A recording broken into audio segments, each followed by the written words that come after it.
ಲಿಪಿಯ ಜಾಡು ಈ ರೀತಿಯಲ್ಲಿ ಮೊದಲು ಪ್ರಾರಂಭ ಆಯಿತು ಅನ್ನುವಂತಹ ಒಂದು ಅಭಿಪ್ರಾಯವನ್ನು ಇಲ್ಲಿ ಎಂ ಮರಿಯಪ್ಪ ಭಟ್ರು ಕೊಡ್ತಾ ಇದ್ದಾರೆ. ನೆಕ್ಸ್ಟ್ ಇದು ಲಿಪಿ ಯಾವಾಗ ಒಂದು ಪ್ರಾರಂಭ ಆಯಿತು ಒಂದು ಭಾಷೆಗೆ, ಆ ಲಿಪಿಯಿಂದ ಒಂದು ಜ್ಞಾನ ಭಂಡಾರ ಸಾಧ್ಯ ಅನ್ನುವಂಥ ಅಭಿಪ್ರಾಯ ಮುಂದಿನ ಒಂದು ಪ್ಯಾರದಲ್ಲಿ ಕೊಡ್ತಾರೆ. ಈ ಪ್ಯಾರದಲ್ಲಿ ಏನು ಹೇಳ್ತಿದ್ದಾರೆ ಅಂದರೆ, ಜ್ಞಾನ ಭಂಡಾರ ಸ್ಥಿರವಾದದ್ದು ಹೇಗೆ ಅಥವಾ ಭದ್ರವಾದದ್ದು ಹೇಗೆ ಅನ್ನೋದು. ನೋಡಿ, ಒಂದು ಜ್ಞಾನ ಭಂಡಾರ ಅಂದರೆ ಏನು ಅನ್ನೋದು ಗೊತ್ತಿರಬೇಕು ನಮಗೆ.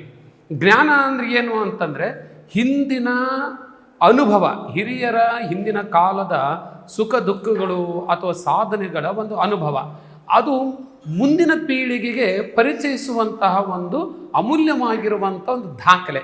ಇದನ್ನು ಜ್ಞಾನ ಭಂಡಾರ ಅಂತ ಕರಿತೀವಿ. ಹಾಗಿದ್ರೆ ಜ್ಞಾನ ಭಂಡಾರ ಭದ್ರವಾದದ್ದು ಹೇಗೆ? ಲಿಪಿಯಿಂದ ಅನ್ನುವಂಥದ್ದು. ಹಾಗಾಗಿ ಆ ಒಂದು ವಿಚಾರವನ್ನು ಪರಿಕಲ್ಪನೆಯನ್ನು ಇಟ್ಕೊಂಡು ಈ ಪ್ಯಾರದಲ್ಲಿ ಏನು ಚರ್ಚಿಸ್ತಾರೆ ಅಂತಂದರೆ, ಮುಂದೆ ಮಾನವನಿಗೆ ಬಿಡುವು ಹೆಚ್ಚಿದಂತೆ, ಅಂದರೆ ಮನುಷ್ಯ ತನ್ನ ಜೀವನದ ಸೌಕರ್ಯಗಳನ್ನು ತನ್ನ ಮೇಧಾಶಕ್ತಿಯಿಂದ ಅಭಿವೃದ್ಧಿಗೊಳಿಸ್ತಾ ಬಂದ. ಅಭಿವೃದ್ಧಿಗೊಳಿಸಿದ ತಕ್ಷಣವೇ ಅವನಿಗೆ ಸ್ವಲ್ಪ ಬಿಡುವು ಸಿಗಕತ್ತು ಜೀವನದಲ್ಲಿ. ಅಂದರೆ ಮುಂದೆ ಮಾನವನಿಗೆ ಬಿಡುವು ಹೆಚ್ಚಿದಂತೆ ಜೀವನದ ಸೌಕರ್ಯಗಳನ್ನು ವಿಶಿಷ್ಟ ಮೇಧಾಶಕ್ತಿಯಿಂದ ಅಭಿವೃದ್ಧಿಗೊಳಿಸುತ್ತಾ ಹೋದಂತೆ ತನ್ನ ಆಗು ಹೋಗುಗಳನ್ನು ಸುಖ ದುಃಖಗಳನ್ನು ಕಾವ್ಯ ರೂಪಕ್ಕೆ ಇಳಿಸುವ ಮಾರ್ಗವನ್ನು ಕಂಡುಕೊಂಡಿರಬೇಕು. ಬಹುಶಃ ತನ್ನ ಸುಖ ದುಃಖಗಳನ್ನು, ತನ್ನ ಅನಿಸಿಕೆಗಳನ್ನು ಒಂದಿಷ್ಟು ಬರೆಯೋದಕ್ಕೆ ಪ್ರಾರಂಭ ಮಾಡಿರಬಹುದು ಅಂತ ಅಂದಾಜು ಮಾಡ್ತಾರೆ, ಯೋಚಿಸ್ತಾರೆ, ತರ್ಕ ಮಾಡ್ತಾರೆ. ಹಾಗೆ ಯಾವಾಗ ಸಾಹಿತ್ಯ ರೂಪಕ್ಕೆ ಅಥವಾ ಕಾವ್ಯ ರೂಪಕ್ಕೆ ಇಳಿಸೋಕ್ಕೆ ಶುರು ಮಾಡ್ದ, ಈ ಸಾಹಿತ್ಯ ವಿವಿಧ ರೂಪದಲ್ಲಿ ಬೆಳೆದಿರಬೇಕು. ಆವಾಗ ಬೇರೆ ಬೇರೆ ರೂಪದಲ್ಲಿ ಸಾಹಿತ್ಯ ಬೆಳೆದಕ್ಕೆ ಸಾಧ್ಯತೆ ಆಗಿರಬಹುದು.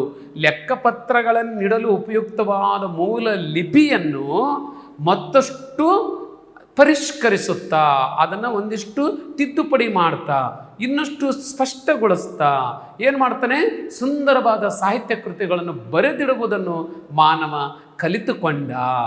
ತನ್ನ ಅನುಭವಗಳನ್ನು ಒಂದಿಷ್ಟು ಬರೆದಿಡೋದಕ್ಕೆ ಪ್ರಾರಂಭ ಮಾಡ್ದ. ಆ ಲಿಪಿಯ ಮೂಲಕ ಪರಂಪರೆಯಿಂದ ಅಂದರೆ ಹಿಂದಿನಿಂದ ತನ್ನ ಬದುಕಿನ ಸುಖ ದುಃಖಗಳನ್ನು, ಏರು ಇಳುವುಗಳನ್ನು ಒಂದಿಷ್ಟು ದಾಖಲಿಸುವಂಥ, ಹೀಗೆ ಪರಂಪರೆಯಿಂದ ಬಂದ ಎಷ್ಟೋ ವಿಷಯಗಳನ್ನು ಬರೆದಿಡಲು ಸಾಧ್ಯವಾಯಿತು. ಹಾಗೆ ಸಾಧ್ಯವಾಗಿದ್ದೇ ಜ್ಞಾನ ಭಂಡಾರ ಭದ್ರವಾಯಿತು. ಹಿಂದಿನವರ ಅನಿಸಿಕೆಗಳನ್ನು, ಆಲೋಚನೆಗಳನ್ನು, ಕಷ್ಟ ದುಃಖಗಳನ್ನು, ಅನುಭವಗಳನ್ನು ಮುಂದಿನ ಪೀಳಿಗೆಗೆ ಪರಿಚಯಿಸ್ತಾ ಹೋದಾಗ ಅವನು ಅದನ್ನು ದಾಖಲಿಸುವಂಥ ಕೆಲಸವನ್ನು ಮಾಡೋಕ್ಕೆ ಶುರು ಮಾಡ್ದ.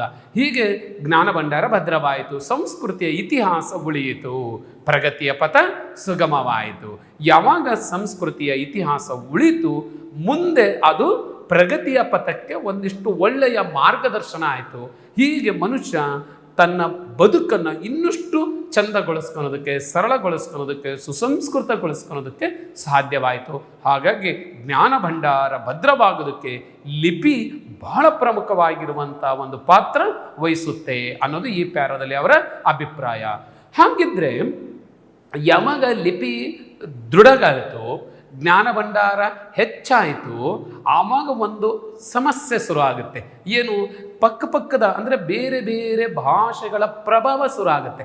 ಈ ಪ್ರಭಾವ ಎಷ್ಟು ಮಟ್ಟಿಗಾಯ್ತು ಅಂದರೆ, ಮೂಲ ಭಾಷೆ ಮೇಲೆ ಅಂದರೆ ಪ್ರಸ್ತುತ ಭಾಷೆ ಮೇಲೆ, ತನ್ನ ಭಾಷೆ ಮೇಲೆ ಪ್ರಭಾವ ಬೀರುವಷ್ಟು ಮಟ್ಟಕ್ಕೆ, ಅದನ್ನು ಗೌಣವಾಗುವ ಮಟ್ಟಕ್ಕೆ ಬೆಳೀತು ಅಂದಾಗ ಆವಾಗ ಒಂದಿಷ್ಟು ಪರಿಷ್ಕರಣೆ ಶುರುವಾಗುತ್ತೆ. ಆ ಹಿನ್ನೆಲೆಯಲ್ಲಿ ನಯಸೇನ ಒಂದು ಮಾತನ್ನು ಹೇಳ್ತಾನೆ. ಅದಕ್ಕೆ ಸಂಬಂಧಪಟ್ಟಿರುವಂಥ ಪ್ಯಾರ, 2 ಪ್ಯಾರದಲ್ಲಿ ಒಂದು ಅಭಿಪ್ರಾಯ ಹೇಳ್ತಾರೆ. ಹೀಗಿದೆ: ಕನ್ನಡಕ್ಕೆ ಬಹಳ ಪ್ರಾಚೀನ ಕಾಲದಿಂದಲೂ ಸಂಸ್ಕೃತದ ಪೋಷಣೆ ದೊರೆಯುತ್ತಾ ಬಂದಿದೆ. ಅಂದರೆ ಸಂಸ್ಕೃತವನ್ನು ಏನಂತ ಅಂದ್ಕೊಂಡಿದ್ರು? ಜ್ಞಾನ ಭಂಡಾರದ ಭಾಷೆ ಅಂದ್ಕೊಂಡಿದ್ರು. ಈ ಸಂಸ್ಕೃತ ಬೇರೆ ಬೇರೆ ಭಾಷೆ ಮೇಲೆ ಪ್ರಭಾವ ತುಂಬ ಆಗ್ತಾ ಇತ್ತು. ಇದಕ್ಕೆ ಸಂಬಂಧಪಟ್ಟಂಗೆ ಹೇಳ್ತಾರೆ, ಸಂಸ್ಕೃತ ಏನು ಮಾಡ್ತು, ಸಂಸ್ಕೃತದ ಪೋಷಣೆ ಈ ಕನ್ನಡದ ಮೇಲೆ ಹೆಚ್ಚು ಪ್ರಭಾವ ಬೀಳ್ತಾ ಇತ್ತು. ಅಂದರೆ ವೈದಿಕ ಮತ್ತು ಜೈನ ಧಾರ್ಮಿಕ ತತ್ವಗಳನ್ನು ಕನ್ನಡದಲ್ಲಿ ವಿವರಿಸಬೇಕೆಂಬ ಅಭಿಲಾಷೆಯಿಂದ ಅನೇಕ ಪಂಡಿತರು ಉತ್ತಮ ಕಾವ್ಯಗಳನ್ನು ರಚಿಸೋದಕ್ಕೆ ಶುರು ಮಾಡಿದರು. ಆದರೆ ಅವರಲ್ಲಿ ಅನೇಕರು ಕನ್ನಡವನ್ನು ಸಂಸ್ಕೃತಮಯವನ್ನಾಗಿಸಿ ಮಾಡಿಬಿಟ್ಟರು. ಅಂದರೆ ಕನ್ನಡದಲ್ಲಿ ಬರೆಯೋಕ್ಕೆ ಶುರು ಮಾಡಿದ್ದು ಸಂಸ್ಕೃತದ ಹೆಚ್ಚು ಭಾಷೆಯನ್ನು ಬಳಸಿದಾಗ ಕನ್ನಡ ಗೌಣ ಆಯಿತು, ಅದು ಸಂಸ್ಕೃತಮಯ ಆಗೋಯಿತು. ಆಗ ಕನ್ನಡ ಮಾತ್ರ ತಿಳಿದವರಿಗೆ ಅವರ ರಚನೆ ಕಬ್ಬಿಣದ ಕಡಲೆ ಆಯಿತು, ಅರ್ಥ ಆಗ್ತಿರಲಿಲ್ಲ. ಕನ್ನಡ ಮಾತ್ರ ಗೊತ್ತು, ಬೇರೆ ಭಾಷೆ ಗೊತ್ತಿಲ್ಲ. ಆದರೆ ಬೇರೆ ಭಾಷೆಯ ಪದಗಳು ತನ್ನ ಅಭಿಪ್ರಾಯದಲ್ಲಿ ಸೇರಿಕೊಂಡಾಗ ಅದು ತನ್ನ ಗ್ರಹಿಕೆಗೆ ತೊಡಕುಂಟಾಗಕತ್ತು, ಇದನ್ನು ಕಬ್ಬಿಣದ ಕಡಲೆ ಆಯಿತು ಅನ್ನೋವಂಥ ಒಂದು ದೃಷ್ಟಾಂತ ಜೊತೆಯಲ್ಲಿ, ಆ ಉದಾಹರಣೆಯ ಜೊತೆಯಲ್ಲಿ, ಉಪಮೆಯ ಜೊತೆಯಲ್ಲಿ ಇದನ್ನು ಪರಿಚಯಿಸ್ತಾರೆ. ಸರಿ, ಅವಾಗೇನಾಯಿತು? ಆದರೆ ಅವರಲ್ಲಿ ಅನೇಕರು ಕನ್ನಡವನ್ನು ಸಂಸ್ಕೃತಮಯವನ್ನಾಗಿ ಮಾಡಿಬಿಟ್ಟರು. ಕನ್ನಡ ಮಾತ್ರ ತಿಳಿದವರಿಗೆ ಅವರ ರಚನೆ ಕಬ್ಬಿಣದ ಕಡಲೆ ಆಯಿತು. ಅವರ ಉದ್ದುದ್ದ ವಾಕ್ಯಗಳಲ್ಲಿ ಎಲ್ಲ ಸಂಸ್ಕೃತ ಶಬ್ದಗಳೇ, ಒಂದು ಕ್ರಿಯಾಪದ ಮಾತ್ರ ಕನ್ನಡದಲ್ಲಿರ್ತಿತ್ತು. ಇಂಥ ಪರಿಸ್ಥಿತಿಯನ್ನು ಗಮನಿಸಿ 12ನೇ ಶತಮಾನದಲ್ಲಿ ನಯಸೇನ ಅನ್ನೋ ಕವಿ ಹೀಗೆ ಹಲುಬಿದ ಅಂದರೆ ಹೀಗೆ ಅದನ್ನು ಪ್ರತಿಕ್ರಿಯಿಸ್ದ ಅಥವಾ ಅದನ್ನು ವಿರೋಧಿಸ್ದ.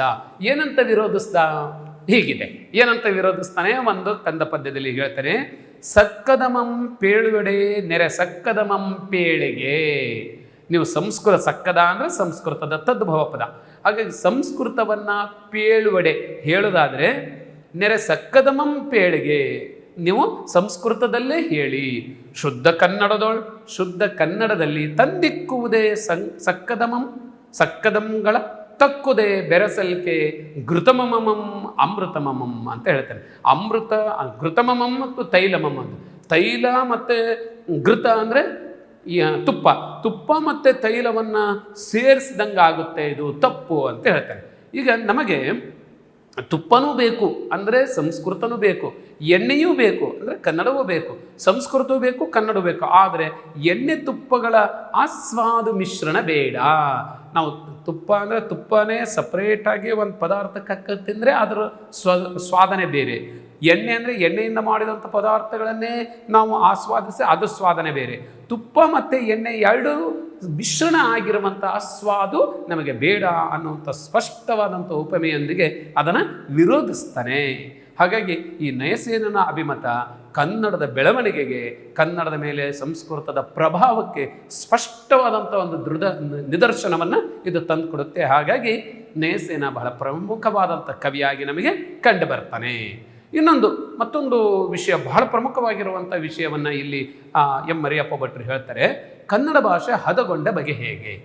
ಕನ್ನಡ ಭಾಷೆ ಹೀಗೆ ಪ್ರಾರಂಭ ಆಗಿದ್ದು ಸಂಸ್ಕೃತದ ಪ್ರಭಾವ ಇದ್ದರೂ ಸಹಿತ ಆಮೇಲೆ ಕನ್ನಡ ತುಂಬ ಪರಿಣಾಮಕಾರಿಯಾಗಿರುವಂಥ ಸಮೃದ್ಧವಾದಂಥ ಒಂದು ಭಾಷೆಯಾಗಿ ರೂಪುಗೊಂಡದ್ದು ಹೇಗೆ ಅನ್ನೋದಕ್ಕೆ ಸಂಬಂಧಪಟ್ಟಿರುವಂಥ ವಿಷಯಗಳನ್ನು, ಬಹಳ ಉಪಯುಕ್ತವಾಗಿರುವಂಥ ವಿಷಯಗಳನ್ನು ಈ ಪ್ಯಾರಾದಲ್ಲಿ ಕೊಡ್ತಾರೆ. ಹೇಳ್ತಾರೆ, ಅನೇಕ ಕವಿಗಳು ಕನ್ನಡ ಅಭಿವೃದ್ಧಿ ಹೊಂದಬೇಕಾದರೆ ಕನ್ನಡ ಪದಗಳ ಬಳಕೆ ಹೆಚ್ಚಾಗಬೇಕೆಂದು ಸಾರಿದ್ದಾರೆ. ಕನ್ನಡ ಜಾಸ್ತಿ ಬಳಸಿದರೆ ಕನ್ನಡ ಅಭಿವೃದ್ಧಿ ಆಗುತ್ತೆ, ಕನ್ನಡನೇ ಬಳಸಲಿದ್ರೆ ಹೇಗೆ ಅಭಿವೃದ್ಧಿ ಆಗುತ್ತೆ? ಹಾಗಾಗಿ ಕನ್ನಡದೇ ಏನಾದರೂ ಅಭಿವೃದ್ಧಿ ಆಗಬೇಕಾದ್ರೆ ಮೊದಲು ಬಳಸಿರಿ, ಅದನ್ನು ಹೆಚ್ಚೆಚ್ಚು ಬಳಸಿರಿ ಅಂತ ಹೇಳ್ತಾರೆ. ಅಂಥವರ ವಾಣಿಯಿಂದ ಕನ್ನಡದ ವೀಣೆ ಮಧುರವಾಗಿ ಮಿಡಿಯಿತು. ಅವರೆಲ್ಲ ಏನು ಮಾಡಿದರು? ಕನ್ನಡ ಹೆಚ್ಚಿಗೆ ಬಳಸಿರಿ ಅಂತ ಹೇಳಿದಾಗ ಅವರೂ ಹೆಚ್ಚು ಬಳಸೋಕ್ಕೆ ಶುರು ಮಾಡಿದರು. ಆವಾಗ ಕನ್ನಡ ಭಾಷೆ ಹೆಚ್ಚೆಚ್ಚು ಬಳಸ್ದಂಗೆ ಅದು ಹೆಚ್ಚು ಮಧುರ ಆಗ್ತಾ ಹೋಯಿತು. ಇದರಲ್ಲಿ ಒಂದು ಉದಾಹರಣೆ ಹೇಳ್ತಾರೆ. ಮುಂದೆ ಬಸವೇಶ್ವರರು ವಚನಗಳಲ್ಲಿ, ಅಲ್ಲಮ ಪ್ರಭು ವಚನಗಳಲ್ಲಿ, ಬಸವೇಶ್ವರರು ಮತ್ತು ಅಲ್ಲಮ ಪ್ರಭುಗಳು ಶರಣವರೇಣ್ಯರು ಅಂತ ಕರಿತೀವಿ, ಶ್ರೇಷ್ಠರು ಅಂತ ಕರಿತೀವಿ. ಅವರ ನೇತೃತ್ವದಲ್ಲಿ ಸುಮಾರು 136 ವಚನಕಾರರು ವಚನಗಳನ್ನು ಕನ್ನಡದಲ್ಲೇ ಬಳಸೋದಕ್ಕೆ ಶುರು ಮಾಡ್ತಾರೆ. ಹಾಗೆ ಅಷ್ಟೇ ಅಲ್ಲ, ಚಾಮರಸ ಇರ್ಬೋದು, ಕುಮಾರವ್ಯಾಸರಂಥ ಕವಿಪುಂಗವರು ಈ ಕನ್ನಡವನ್ನು ಚೆನ್ನಾಗಿ ಬಳಸಿದರು, ಬಹಳ ಸಮರ್ಥವಾಗಿ ಬಳಸಿದರು. ಅಷ್ಟೇ ಅಲ್ಲ, ಪುರಂದರದಾಸರು, ಕನಕದಾಸರಂಥ ದಾಸ ಶ್ರೇಷ್ಠರು ಸುಲಭ ಮಾರ್ಗವನ್ನೇ ತುಳಿದರು, ಈ ಕನ್ನಡವನ್ನೇ ಹೆಚ್ಚು ಬಳಕೆ ಮಾಡಿದರು. ಇದರಿಂದ ತಮ್ಮ ತಮ್ಮ ಅನುಭವ ಸಾರವನ್ನು ಸುಲಭವೂ ಸುಂದರವೂ ಸಹಜವೂ ಆದ ಮಾತುಗಳಿಂದ ಹೃದಯ ಮುಟ್ಟುವಂತೆ ಅಭಿವ್ಯಕ್ತಿಸಿದರು. ಹೀಗೆ ಕನ್ನಡ ಭಾಷೆ ಹದಗೊಳ್ಳಿತು, ಅಂದರೆ ಹೆಚ್ಚು ಸತ್ವಯುತವಾಯಿತು, ಪರಿಣಾಮಕಾರಿಯಾಯಿತು, ಎಲ್ಲರಿಗೂ ತಲುಪುವಂಥ ಒಂದು ಭಾಷೆ ಆಯಿತು.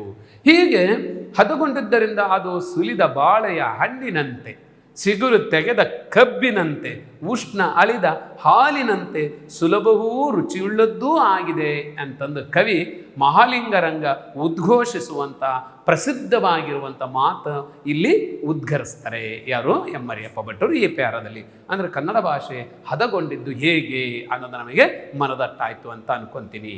ಸರಿ, ಕನ್ನಡ ಭಾಷೆಯನ್ನು ಸಜೀವ ಭಾಷೆ ಅಂತ ಕರೀತಾರೆ, ಜೀವಂತ ನದಿ ಅಂತ ಕರೀತಾರೆ. ಯಾಕೆ ಅನ್ನೋದಕ್ಕೆ ಸಂಬಂಧಪಟ್ಟಿರುವಂಥ ಒಂದಿಷ್ಟು ವಿಷಯಗಳನ್ನು ಇಲ್ಲಿ ಕೊಡ್ತಾರೆ. ಅಂದರೆ ಒಂದು ಭಾಷೆ ಜೀವಂತ ಭಾಷೆ ಆಗಬೇಕಾದ್ರೆ ತಾನು ವಿಸ್ತಾರ ಎಲ್ಲವನ್ನೂ ಅಳವಡಿಸ್ಕೊಳ್ಳುವಂತಹ ಒಂದು ಸ್ವರೂಪ, ಒಂದು ಸ್ಥಿತಿಸ್ಥಾಪಕತ್ವ ಗುಣ ಇರಬೇಕು. ಅಂದರೆ ಫ್ಲೆಕ್ಸಿಬಿಲಿಟಿ ಅಂತ ಏನು ಇಂಗ್ಲೀಷ್ ಹೇಳ್ತೀವಿ, ಆ ಫ್ಲೆಕ್ಸಿಬಿಲಿಟಿ ಇರಬೇಕು ಭಾಷೆಗೆ. ಆವ ಮಾತ್ರ ಭಾಷೆ ಜೀವಂತ ಭಾಷೆಯಾಗಿ ಉಳಿಯೋದಕ್ಕೆ ಸಾಧ್ಯತೆ ಇದೆ. ಅದಕ್ಕೆ ಸಂಬಂಧಪಟ್ಟಿರುವಂಥ ವಿಷಯಗಳನ್ನು ಈ ಪ್ಯಾರದಲ್ಲಿ ಹೇಳ್ತಾರೆ. ಒಂದು ಭಾಷೆ ಅನ್ಯ ಭಾಷೆಯಿಂದ ಏನನ್ನೂ ಎರವಲಾಗಿ ತೆಗೆದುಕೊಳ್ಳಬಾರದೆಂದು ಯಾರೂ ತಿಳಿಯಲಾಗದು. ಯಾರು ನೋಡಿ, ಒಂದು ಭಾಷೆ ಬೆಳಿಬೇಕಾದ್ರೆ ಬೇರೆ ಭಾಷೆಯಿಂದ ಏನು ತಗೋಬಾರ್ದು. ಅದರಲ್ಲಿ ಕೆಲವು ಭಾಷೆಗಳಿದ್ದಾವೆ, ಈಗೂ ಹಾಗಿದ್ದಾವೆ, ಅವು ಮುಂದೆ ಬೆಳೆಯೋದೇ ಇಲ್ಲ, ಅಲ್ಲಿಗೆ ನಿಂತು ಹೋಗುತ್ತೆ ಅಥವಾ ಮುಗಿದು ಹೋಗುತ್ತೆ. ಹಾಗಾಗಿ ಕನ್ನಡ ಆ ಥರದ್ದಲ್ಲ. ನೆರೆಯ ಭಾಷೆಗಳಿಂದ ಕೊಡುಗೆಯ ವ್ಯವಹಾರ ನಡೆಯುತ್ತದೆ, ನಡೆಯಲೇಬೇಕು. ಅದು ಸಜೀವ ಭಾಷೆ ಲಕ್ಷಣ. ಆದರೆ ಸ್ವೀಕರಿಸುವಾಗ ತನ್ನತನವನ್ನು ಕಳೆದುಕೊಳ್ಳದಂತೆ ಕಾಪಾಡಿಕೊಳ್ಳಬೇಕು. ಉದಾಹರಣೆಗೆ ನೋಡ್ತೀವಿ ನಾವು, ಈಗ ಬೇರೆ ಭಾಷೆಯಿಂದ ಕೆಲವು ಪದಗಳು, ಈಗ ಕಾರ್ ಅನ್ನೋದಿರ್ಬೋದು, ರೈಲ್ ಅನ್ನೋ ಪದಗಳಿರ್ಬೋದು, ಅಲ್ವಾ, ಬುಕ್ ಅನ್ನೋ ಪದಗಳಿರ್ಬೋದು, ಬ್ಯಾಗ್ ಅನ್ನೋ ಪದಗಳಿರ್ಬೋದು, ಇವೆಲ್ಲ ಬೇರೆ ಭಾಷೆಯ ಪದಗಳು. ಅವು ಕನ್ನಡತನ ಬಂದುಬಿಟ್ಟಿದ್ದಾವೆ. ಉದಾಹರಣೆಗೆ ಕಾರು ಅಂತ ಕರಿತೀವಿ, ರೈಲು ನೋಡಿ, ಕನ್ನಡತನ ಬಂದ್ಬಿಡುತ್ತೆ ಅವಕ್ಕೆ. ಅಂದರೆ ಈ ಥರ ತನ್ನತನವನ್ನು ಕಳ್ಕೋಬಾರ್ದು. ಹಾಗೆ ಭಾಷೆ ಸ್ವೀಕರಿಸಬೇಕು ಬೇರೆ ಭಾಷೆಯಿಂದ. ಅದಕ್ಕೆ ಹೇಳ್ತಾರೆ ಅನೇಕ ಶಬ್ದಗಳು ಕನ್ನಡದ ತನ್ನಲ್ಲಿ ಅಳವಡಿಸಿಕೊಂಡಿದೆ. ಉದಾಹರಣೆಗೆ ಹೇಳ್ತಾರೆ, ಮಹಮ್ಮದೀಯರ ಕಾಲದಲ್ಲಿ, ಮಹಮ್ಮದೀಯರು ಪರ್ಷಿಯಾದಿಂದ ನಮ್ಮ ದೇಶಕ್ಕೆ ಅವರು ಬಂದಾಗ ಅವರ ಜೊತೆಯಲ್ಲಿ ಮಹಮ್ಮದೀಯ ಭಾಷೆಗಳು, ಪರ್ಷಿಯನ್ ಭಾಷೆಗಳು, ಅರಬ್ ಭಾಷೆಗಳು ನಮ್ಮ ದೇಶಕ್ಕೂ ಬಂದವು ಅವ್ರ ಜೊತೆಯಲ್ಲಿ. ಹಂಗೆ ಬಂದಾಗ ಆ ಭಾಷೆ ಮಹಮ್ಮದೀಯರ ಆಳ್ವಿಕೆಯಲ್ಲಿ ಪರ್ಷಿಯನ್ ಭಾಷೆಯಿಂದ ಅನೇಕ ಶಬ್ದಗಳು ಕನ್ನಡಕ್ಕೆ ಬಂದವೆ. ಉದಾಹರಣೆಗೆ ದಿವಾನ, ಆ ರಾಜನ ಆಸ್ಥಾನದಲ್ಲಿದ್ದಂಥ ಒಂದು ಪದವಿ, ಅದು ಒಬ್ಬ ವ್ಯಕ್ತಿ ಅಲ್ವಾ, ದಿವಾನ ಅಂತಂದೇ ಕರೀತಿದ್ರು, ದಿವಾನರು. ಹಾಗಾಗಿ ನಮ್ಮ ಕನ್ನಡದಲ್ಲೂ ಸಹಿತ ದಿವಾನ ಅನ್ನೋ ಪದ ತುಂಬ ಬಳಕೆ ಆಗ್ತಾ ಇದೆ. ಹಾಗೆ ಸರ್ಕಾರ ಅನ್ನೋದು, ಮುನ್ಷಿ ಅನ್ನೋದು, ಸರದಾರ ಅನ್ನೋದು, ದವಲತ್ತು ಅನ್ನೋದು, ಮುಸಾಫರ್ ಅನ್ನೋಂಥದ್ದು, ಕಚೇರಿ, ಸುಬೇದಾರ, ಅಮಲ್ದಾರ, ತಹಶೀಲ್ದಾರ. ನೋಡಿ, ಈಗೂ ತಹಶೀಲ್ದಾರ ಅಂತ ಕರಿತೀವಿ. ಈ ಪದಗಳೆಲ್ಲವೂ ಪರ್ಷಿಯನ್ ಭಾಷೆಯಿಂದ ಅಲ್ವಾ ಬಂದಿದ್ದು. ಇದು ಮಹಮ್ಮದೀಯರ ಕಾಲದಲ್ಲಿ. ಅಂದರೆ ಅದು ಬಂದಿದ್ದು ಕನ್ನಡದ ಭಾಷೆಗಳಾಗಿ ಹೋಗ್ಬಿಟ್ಟು ಕನ್ನಡದಲ್ಲೇ ನಾವು ಬಳಕೆ ಮಾಡ್ತಾ ಇದ್ದೀವಿ ಆ ಪದಗಳನ್ನು. ಹಾಗೆ ಇತ್ಯಾದಿ ಆಡಳಿತಕ್ಕೆ ಸಂಬಂಧಪಟ್ಟಂಥ ಪಾರಿಭಾಷಿಕ ಶಬ್ದಗಳು ಅಂತ ಕರಿತೀವಿ, ವಿಶೇಷ ಅರ್ಥದ ಪದಗಳು. ಇವು ಕನ್ನಡದಲ್ಲಿ ನುಡಿಬೊಕ್ಕಸವನ್ನು ಸೇರಿಕೊಂಡಿವೆ, ನುಡಿಯ ಭಂಡಾರವನ್ನು ಸೇರಿಕೊಂಡು ನಮ್ಮದೇ ಆದಂಥ ಭಾಷೆಗಳು ಅಂತ ಕರಿತೀವಿ. ಆದರೆ ಅವೆಲ್ಲ ಅನ್ಯ ದೇಶಿ ಪದಗಳು ಅನ್ನುವಂತಹ ಒಂದು ಪಟ್ಟಿಯಲ್ಲಿ ಅದನ್ನು ಸೇರಿಸ್ಕೊಂಡು ಅಧ್ಯಯನ ಮಾಡ್ತಾ ಇದ್ದೀವಿ. ಹಾಗೆಯೇ ಅಸಂಖ್ಯಾತ ಇಂಗ್ಲಿಷ್ ಶಬ್ದಗಳು ಸಹಿತ ಕನ್ನಡದಲ್ಲಿ ಉಡುಪನ್ನು ಧರಿಸಿ, ಕನ್ನಡದ ಉಡುಪನ್ನು ಧರಿಸಿ ಒಳಗೆ ಬಂದು ಬಿಟ್ಟಿವೆ. ನಾವು ಇಂಗ್ಲೀಷ್ನವ್ರು ಯಾವಾಗ ನಮ್ಮ ದೇಶಕ್ಕೆ ಬಂದರು, ಆ ಬಂದಾಗ ಇಂಗ್ಲೀಷ್ನವರ ಜೊತೆಯಲ್ಲಿ, ಅಂದರೆ ಆಂಗ್ಲರ ಜೊತೆಯಲ್ಲಿ ಆಂಗ್ಲ ಪದಗಳು ಸಹಿತ ಕನ್ನಡದಲ್ಲಿ ಬಳಕೆ ಆಗ್ತಿದ್ದಾವೆ. ಆದರೆ ಅವೆಲ್ಲ ಕನ್ನಡದ ಉಡುಪನ್ನು ಧರಿಸಿಬಿಟ್ಟಿದ್ದಾವೆ. ಅಂದರೆ ಕನ್ನಡದೇ ಪದಗಳನ್ನು ಅನ್ಬೇಕು. ಉದಾಹರಣೆಗೆ ರೈಲು ಅನ್ನೋದು, ಹೋಟ್ಲು ಅನ್ನೋಂಥದ್ದು, ಆಫೀಸು ಅನ್ನೋದು, ಸ್ಕೂಲು ಅನ್ನೋದು, ಸಿನಿಮಾ, ರೇಡಿಯೋ, ಆಸ್ಪತ್ರೆ, ಕೋರ್ಟು, ಡಿಕ್ರಿ, ಲೈಟು, ಇವೆಲ್ಲ ಪದಗಳು ಬಂದಿದ್ದು ಇಂಗ್ಲೀಷ್ನಿಂದ. ಆದರೆ ಕನ್ನಡದ್ದು ಆಗ್ಬಿಟ್ಟಿದ್ದಾವೆ. ಹೆಂಗೆ ಅಂದರೆ ಕನ್ನಡದ ಅಂಗಿಯನ್ನು ತೊಟ್ಕೊಂಡ್ಬಿಟ್ಟಿದ್ದಾವು, ಕನ್ನಡ ಉಡುಪನ್ನು ಧರಿಸ್ಕೊಂಡು ಕನ್ನಡದ ಪದಗಳು. ಹೀಗೆ ಕನ್ನಡ ಈ ಥರ ಬಹಳ ವಿಶಾಲವಾಗಿ ಸ್ವೀಕರಿಸುವಂಥ ಗುಣ ಇರುವಂಥ ಭಾಷೆ. ಹಾಗಾಗಿ ಇದು ಜೀವಂತ ಭಾಷೆ ಆಗುತ್ತೆ. ಹಾಗೆ ಪೋರ್ಚುಗೀಸ್ನವರು ಸಹಿತ ಕರ್ನಾಟಕಕ್ಕೆ, ಭಾರತಕ್ಕೆ ಬಂದಿದ್ದರು. ಅವ್ರ ಜೊತೆಯಲ್ಲಿ ಬಂದಂಥ ಪದಗಳು ಬಟಾಟೆ ಅನ್ನೋದಿರ್ಬೋದು, ಅನಾನಸ್ಸು. ನೋಡಿ, ಅನಾನಸ್ ಹಣ್ಣು, ಅನಾನಸ್ಸು ಅನ್ನೋದು ಕನ್ನಡದ ಪದ ಆಗಿ ಹೋಗ್ಬಿಡ್ತದೆ. ಅನಾನಸ್ಸು ಇಂಥ ಮುಂತಾದ ಪದಗಳು, ಸ್ವಾರಸ್ಯ ಪದಗಳು ಕನ್ನಡಕ್ಕೆ ಆಗಮಿಸಿದವೆ. ಇವೆಲ್ಲ ಅನ್ಯ ದೇಶೀಯ ಪದಗಳ ವಿಚಾರದಲ್ಲಿ ಆಯಿತು. ಇನ್ನು ಕನ್ನಡದಲ್ಲಿ ಬೇರೆ ಭಾಷೆಯಿಂದ ಬಂದಿದ್ದ ಪದಗಳು, ಅದು ಇನ್ನು ಕನ್ನಡದಲ್ಲೂ ಹೊಸ ಸೃಷ್ಟಿ ಆಗಿದೆ ಕನ್ನಡದಲ್ಲಿ. ಹೇಗೆ ಕನ್ನಡದ ನೆರೆಯವರಿಂದ ಬಂದಿರುವಂಥ ಎರವಲು ಪದಗಳು ಕನ್ನಡ ನಾಡಿನ ಎಡೆಗಳಲ್ಲಿ ಇರುವಂಥ ತಮಿಳು, ತೆಲುಗು, ಮಲಯಾಳಂ, ಮರಾಠಿ, ಹಿಂದಿ ಈ ಭಾಷೆಯಿಂದನೂ ಸುಮಾರಷ್ಟು ಪದಗಳು ಕನ್ನಡದಲ್ಲಿ ಬಂದಿದ್ದಾವೆ. ಹಾಗೆ ಗಡಿ ಪ್ರದೇಶದಲ್ಲಿ ದ್ವಿಭಾಷಾ ಪ್ರದೇಶಗಳು ಅಂತ ಕರಿತೀವಿ. ಅಂದರೆ ದ್ವಿಭಾಷಾ ಪ್ರದೇಶಗಳು ಅಂದರೆ ಉದಾಹರಣೆಗೆ ಬೆಳಗಾಂ ದ್ವಿಭಾಷಾ ಪ್ರದೇಶ, ಬಳ್ಳಾರಿ ದ್ವಿಭಾಷಾ ಪ್ರದೇಶ. ಅಲ್ಲೆಲ್ಲ ಎರಡೆರಡು ಭಾಷೆಗಳನ್ನು ಆಡುವಂಥ ಜನರಿದ್ದಾರೆ. ಆ ಕಡೆ ಗಡಿಯಲ್ಲಿ ಮರಾಠಿ ಮಾತಾಡೋರು ಇದ್ದಾರೆ, ಈ ಕಡೆ ಕನ್ನಡ ಮಾತಾಡ್ತಾರೆ, ಎರಡೂ ಬರುವಂಥ ಪ್ರದೇಶಗಳಿದ್ದಾವೆ. ಇಂಥ ದ್ವಿಭಾಷಾ ಪ್ರದೇಶದವರು ಅಲ್ಲಿ ಸಾಮಾನ್ಯ ಜನರಿಗೆ ಎರಡೆರಡು ಭಾಷೆಗಳು ಬರ್ತವೆ. ಕಾಸರಗೋಡಿನಲ್ಲಿ ಕನ್ನಡಿಗರು ಮಲಯಾಳದ ಜೊತೆಯಲ್ಲಿ ಕನ್ನಡವನ್ನು ಬಳಕೆ ಮಾಡ್ತಾರೆ ಮತ್ತು ಕನ್ನಡದ ಜೊತೆ ಮಲಯಾಳವನ್ನು ಬಳಕೆ ಮಾಡ್ತಾರೆ. ಹಾಗೆ ಅಲ್ಲಿರುವ ಮಲಯಾಳಿಗಳಿಗೆ ಕನ್ನಡದ ವ್ಯವಹಾರ ಜ್ಞಾನ ಇರುತ್ತದೆ. ಇದನ್ನು ಸಹಿತ ಮಲಯಾಳದ ಪದಗಳು ಕನ್ನಡದಲ್ಲಿ, ಕನ್ನಡದ ಪದಗಳು ಮಲಯಾಳದಲ್ಲಿ ಈ ಥರ ಕೊಂಡುಕೊಳ್ಳುವಂತಹ ಒಂದು ವ್ಯವಸ್ಥೆ ಇರುತ್ತೆ. ಹಾಗೆ ಬಳ್ಳಾರಿ ಇರ್ಬೋದು, ಅನಂತಪುರ ಜಿಲ್ಲೆ ತೆಲುಗಿನ ಅನಂತಪುರ ಜಿಲ್ಲೆ, ಕನ್ನಡದ ಬಳ್ಳಾರಿ ಜಿಲ್ಲೆ, ಇಲ್ಲೂ ಸಹಿತ ಜನರು ಕನ್ನಡ ತೆಲುಗನ್ನು ಎರವಲಾಗಿ ಬಳಸ್ಕೊಂತಾರೆ. ಈಗ ಸ್ವಾಭಾವಿಕವಾಗಿ ಗಡಿ ಜನರ ವ್ಯವಹಾರ ಸಂಪರ್ಕಗಳಿಂದ ನೆರೆಮಾತುಗಳಲ್ಲಿ ಕೊಡುಕೊಳ್ಳುವಿಕೆ ನಡೆಯುತ್ತಲೇ ಇದೆ. ಇದರಿಂದ ಕನ್ನಡವು ಅದರ ನೆರೆನುಡಿಗಳನ್ನು ಪರಸ್ಪರ ಎರವಲಾಗಿ ಪಡೆದು ಅಭಿವೃದ್ಧಿ ಹೊಂದುತ್ತಾ ಸಾಗಿದೆ. ಹಾಗೆಯೇ ಭಾಷೆಯಲ್ಲಿದ್ದ ಸಾಮಗ್ರಿನೇ ಉಪಯೋಗಿಸ್ಕೊಂಡು, ಅಂದರೆ ಭಾಷೆಯಲ್ಲಿರುವಂಥ ಬೇರೆ ಬೇರೆ ಪದಗಳು ಬಳಸ್ಕೊಂಡು ಭಾಷಾಭಿವೃದ್ಧಿಯನ್ನು ಮಾಡುವಂಥ ಇನ್ನೊಂದು ವಿಧಾನವನ್ನು ನೋಡ್ತೀವಿ. ಇದಕ್ಕೆ ನುಡಿಗಟ್ಟುಗಳು ಅಂತ ಕರಿತೀವಿ. ಅದರಲ್ಲಿ ಉದಾಹರಣೆಗೆ ನೋಡ್ಬೋದು, ಎರಡೆರಡು ಅಥವಾ ಹೆಚ್ಚು ಶಬ್ದಗಳು ಸೇರಿ ಒಂದು ನುಡಿಯ ಕಟ್ಟಾಗಿ ಅದನ್ನು ಒಂದು ನವೀನ ಅರ್ಥದಲ್ಲಿ, ಹೊಸ ಅರ್ಥದಲ್ಲಿ ಬಳಕೆ ಆದರೆ ಇದನ್ನು ನಾವು ಸಾಮಾನ್ಯವಾಗಿ ಹೊಸ ಸೃಷ್ಟಿ ಅಂತ ಕರಿತೀವಿ. ಈ ಹೊಸ ಹೊಸ ಪದಗಳು ರಚನೆ ಆಗ್ತಾ ಹೋಗ್ತವೆ. ಇದು ಎಲ್ಲ ಭಾಷೆಗಳಲ್ಲೂ ಕಾಣುವ ಸಹಜ ಶಕ್ತಿ. ಈ ವಿಚಿತ್ರ ಸಹಜ ಶಕ್ತಿ ಕನ್ನಡದಲ್ಲಿ ಅನೇಕ ಅಂದವಾದ ನುಡಿಗಟ್ಟುಗಳನ್ನು ಉಂಟು ಮಾಡಿದೆ. ಅದಕ್ಕೆ ಉದಾಹರಣೆಗಳನ್ನು ನೋಡೋದಾದರೆ ನಾವು ಕಣ್ಣು ಅನ್ನುವಂಥ ಒಂದು ಪದ ತಗೊಂಡ್ರೆ ಅದಕ್ಕೆ ಬೇರೆ ಬೇರೆ ಪದಗಳನ್ನು ಸೇರಿಸ್ಬಿಟ್ಟು ಎಂಬುದು ಶಬ್ದದೊಡನೆ ಬೇರೆ ಬೇರೆ ಶಬ್ದಗಳು ಸೇರಿ ನುಡಿಗಟ್ಟಾಗುವ ಸನ್ನಿವೇಶವನ್ನು ನಾವು ಗಮನಿಸ್ಬೋದು. ಇಲ್ಲಿ ಕಣ್ ಪ್ಲಸ್ ಗೊಳಿಸು, ಕಣ್ಗೊಳಿಸು ಅಂತ ಆಗುತ್ತೆ. ಕಣ್ಣು ಪ್ಲಸ್ ಇಡು, ಕಣ್ಣಿಡು ಅಂತ ಆಗುತ್ತೆ. ಕಣ್ಣು ಪ್ಲಸ್ ಕಟ್ಟು, ಹಾಗಾಗಿ ಕಣ್ಗಟ್ಟು ಅಂತ, ಕಣ್ಕಟ್ಟು ಅಂತ ಆಗುತ್ತೆ. ಕಣ್ಣು ಪ್ಲಸ್ ಹಾಕು ಅನ್ನುವಂಥ ಪದ ಸೇರಿಬಿಟ್ಟು ಕಣ್ಣು ಹಾಕು ಅಂತ ಆಗುತ್ತೆ. ಇಂಥ ಭಾಳಷ್ಟು ರಚನೆಗಳು ನೋಡಿ, ಒಂದೇ ಪದಕ್ಕೆ ಬೇರೆ ಬೇರೆ ಪದಗಳು ಸೇರಿದಾಗ ಹೊಸ ಹೊಸ ಪದಗಳು ಬೇರೆ ಬೇರೆ ಅರ್ಥದಲ್ಲಿ, ಹೊಸ ಅರ್ಥದಲ್ಲಿ ರಚನೆ ಆಗುತ್ತೆ. ಇದು ಸಹಿತ ಒಂದು ಭಾಷೆ ಅಭಿವೃದ್ಧಿ ಆಗೋದಕ್ಕೆ ಸಾಧ್ಯ ಅನ್ನೋದನ್ನು ನಾವು ಗಮನಿಸಬೇಕು. ಹಾಗೆ ಇನ್ನೊಂದು ಬಹಳ ಮುಖ್ಯವಾಗಿರುವಂಥ ಒಂದು ಅಂಶವನ್ನು ಕೊನೆಯದಾಗಿ ಕೊನೆ 2 ಪ್ಯಾರಾದಲ್ಲಿ ಲೇಖಕರು ಹಂಚ್ಕೊತಾರೆ. ಒಂದು ಭಾಷೆ ಸತ್ವಪೂರ್ಣ ಆಗೋದು ಯಾವಾಗ, ಒಂದು ಪರಿಣಾಮಕಾರಿಯಾದಂಥ ಭಾಷೆಯಾಗಿ ರೂಪುಗೊಳ್ಳೋದು ಯಾವಾಗ ಅನ್ನೋದಕ್ಕೆ ಸಂಬಂಧಪಟ್ಟಿರುವಂಥ ಅಂಶಗಳು ಬಹಳ ಪ್ರಮುಖವಾಗಿರುವಂಥ ಒಂದು ಅಂಶ ಇದು.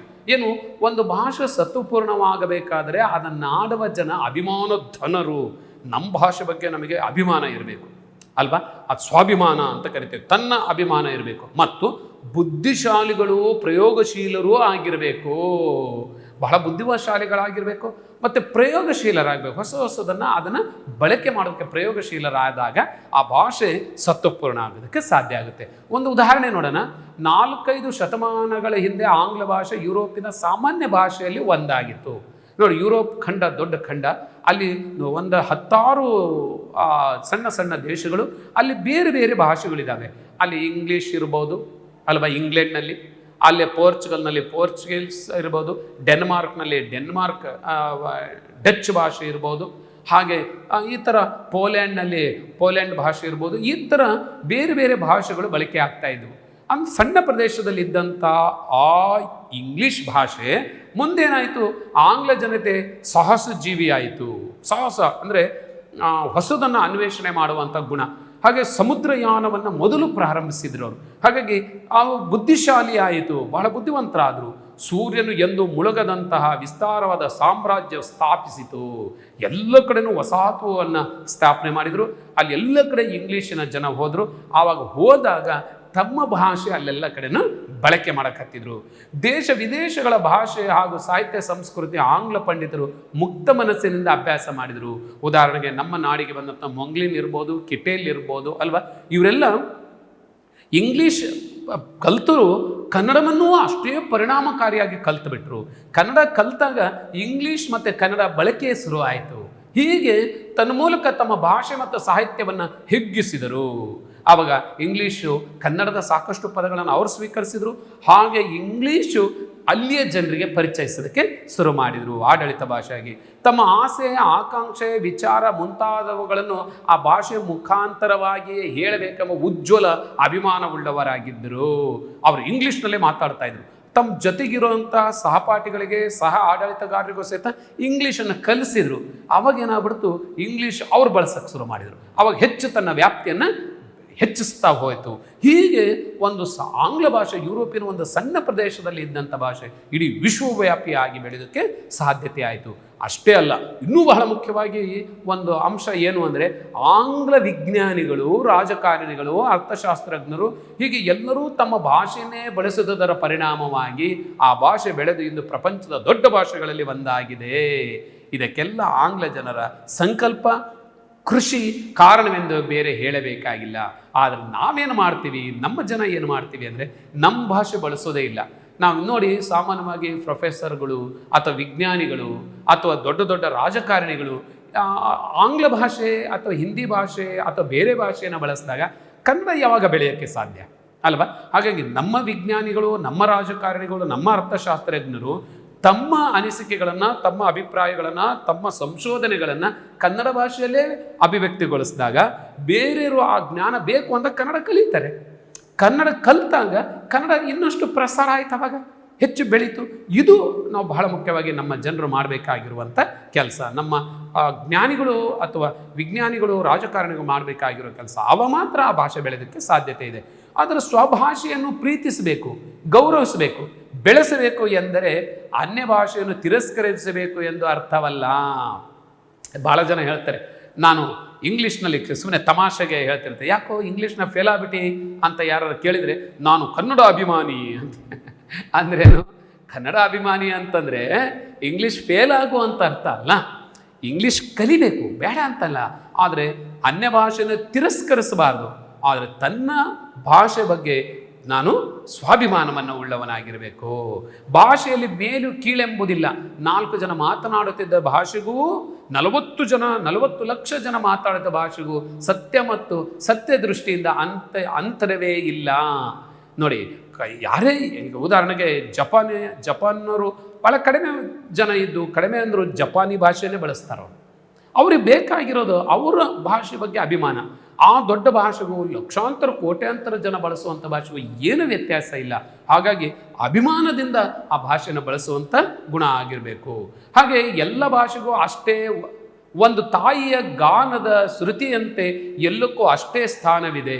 ಇದನ್ನರಿತು ಭಾರತೀಯರಾದ ನಾವು ನೆರೆಹೊರೆಯ ಭಾಷೆಗಳನ್ನು ದ್ವೇಷಿಸದೆ ನಮ್ಮ ಭಾಷೆಗಳನ್ನು ಗೌರವಿಸಿ, ಪ್ರೀತಿಸಿ, ಅಭಿವೃದ್ಧಿಗೊಳಿಸಿದರೆ ದೇಶದ ಸಂಸ್ಕೃತಿ ಮುಂದುವರಿಯುತ್ತದೆ ಅನ್ನುವಂಥ ಬಹಳ ಕಾಳಜಿಯ, ಜವಾಬ್ದಾರಿಯುತವಾದಂಥ ಅಭಿಪ್ರಾಯವನ್ನು ಈ ಪ್ಯಾರದಲ್ಲಿ ಕಟ್ಟಿಕೊಡ್ತಾರೆ. ನೋಡಿ ಆದ್ಮೇಲೆ ಈವರೆಗೂ ನಾವು 8 ಉಪ ಅಧ್ಯಾಯಗಳಲ್ಲಿ, ಉಪ ಶೀರ್ಷಿಕೆಗಳಲ್ಲಿ ನಾವು ಇಡೀ ನಮ್ಮ ಭಾಷೆ ಅನ್ನುವಂಥ ವಿಷಯವನ್ನು ಇಟ್ಕೊಂಡು ಬಹಳ ವಿವರವಾದಂಥ ಮಾಹಿತಿಯನ್ನು ನಾವು ಇವರೆಗೂ ಹಂಚಿಕೊಂಡಿದ್ದೀವಿ. ಖಂಡಿತ ಇದು ನಿಮಗೆ ಮನನ ಆಗಿದೆ ಅಂತ ಅನ್ಕೊತೀನಿ. ಮತ್ತೊಂದು ಸರಿಯ ಗದ್ಯವನ್ನು ಓದಿ ನೀವು ಎಲ್ಲಿಯೂ ಸಹಿತ ನಿಮಗೆ ಅಸ್ಪಷ್ಟತೆ ಮತ್ತು ಅರ್ಥ ಆಗದೆ ಇರುವಂಥ ಸನ್ನಿವೇಶ ನಿಮಗೆ ಬರಲಿಕ್ಕಿಲ್ಲ.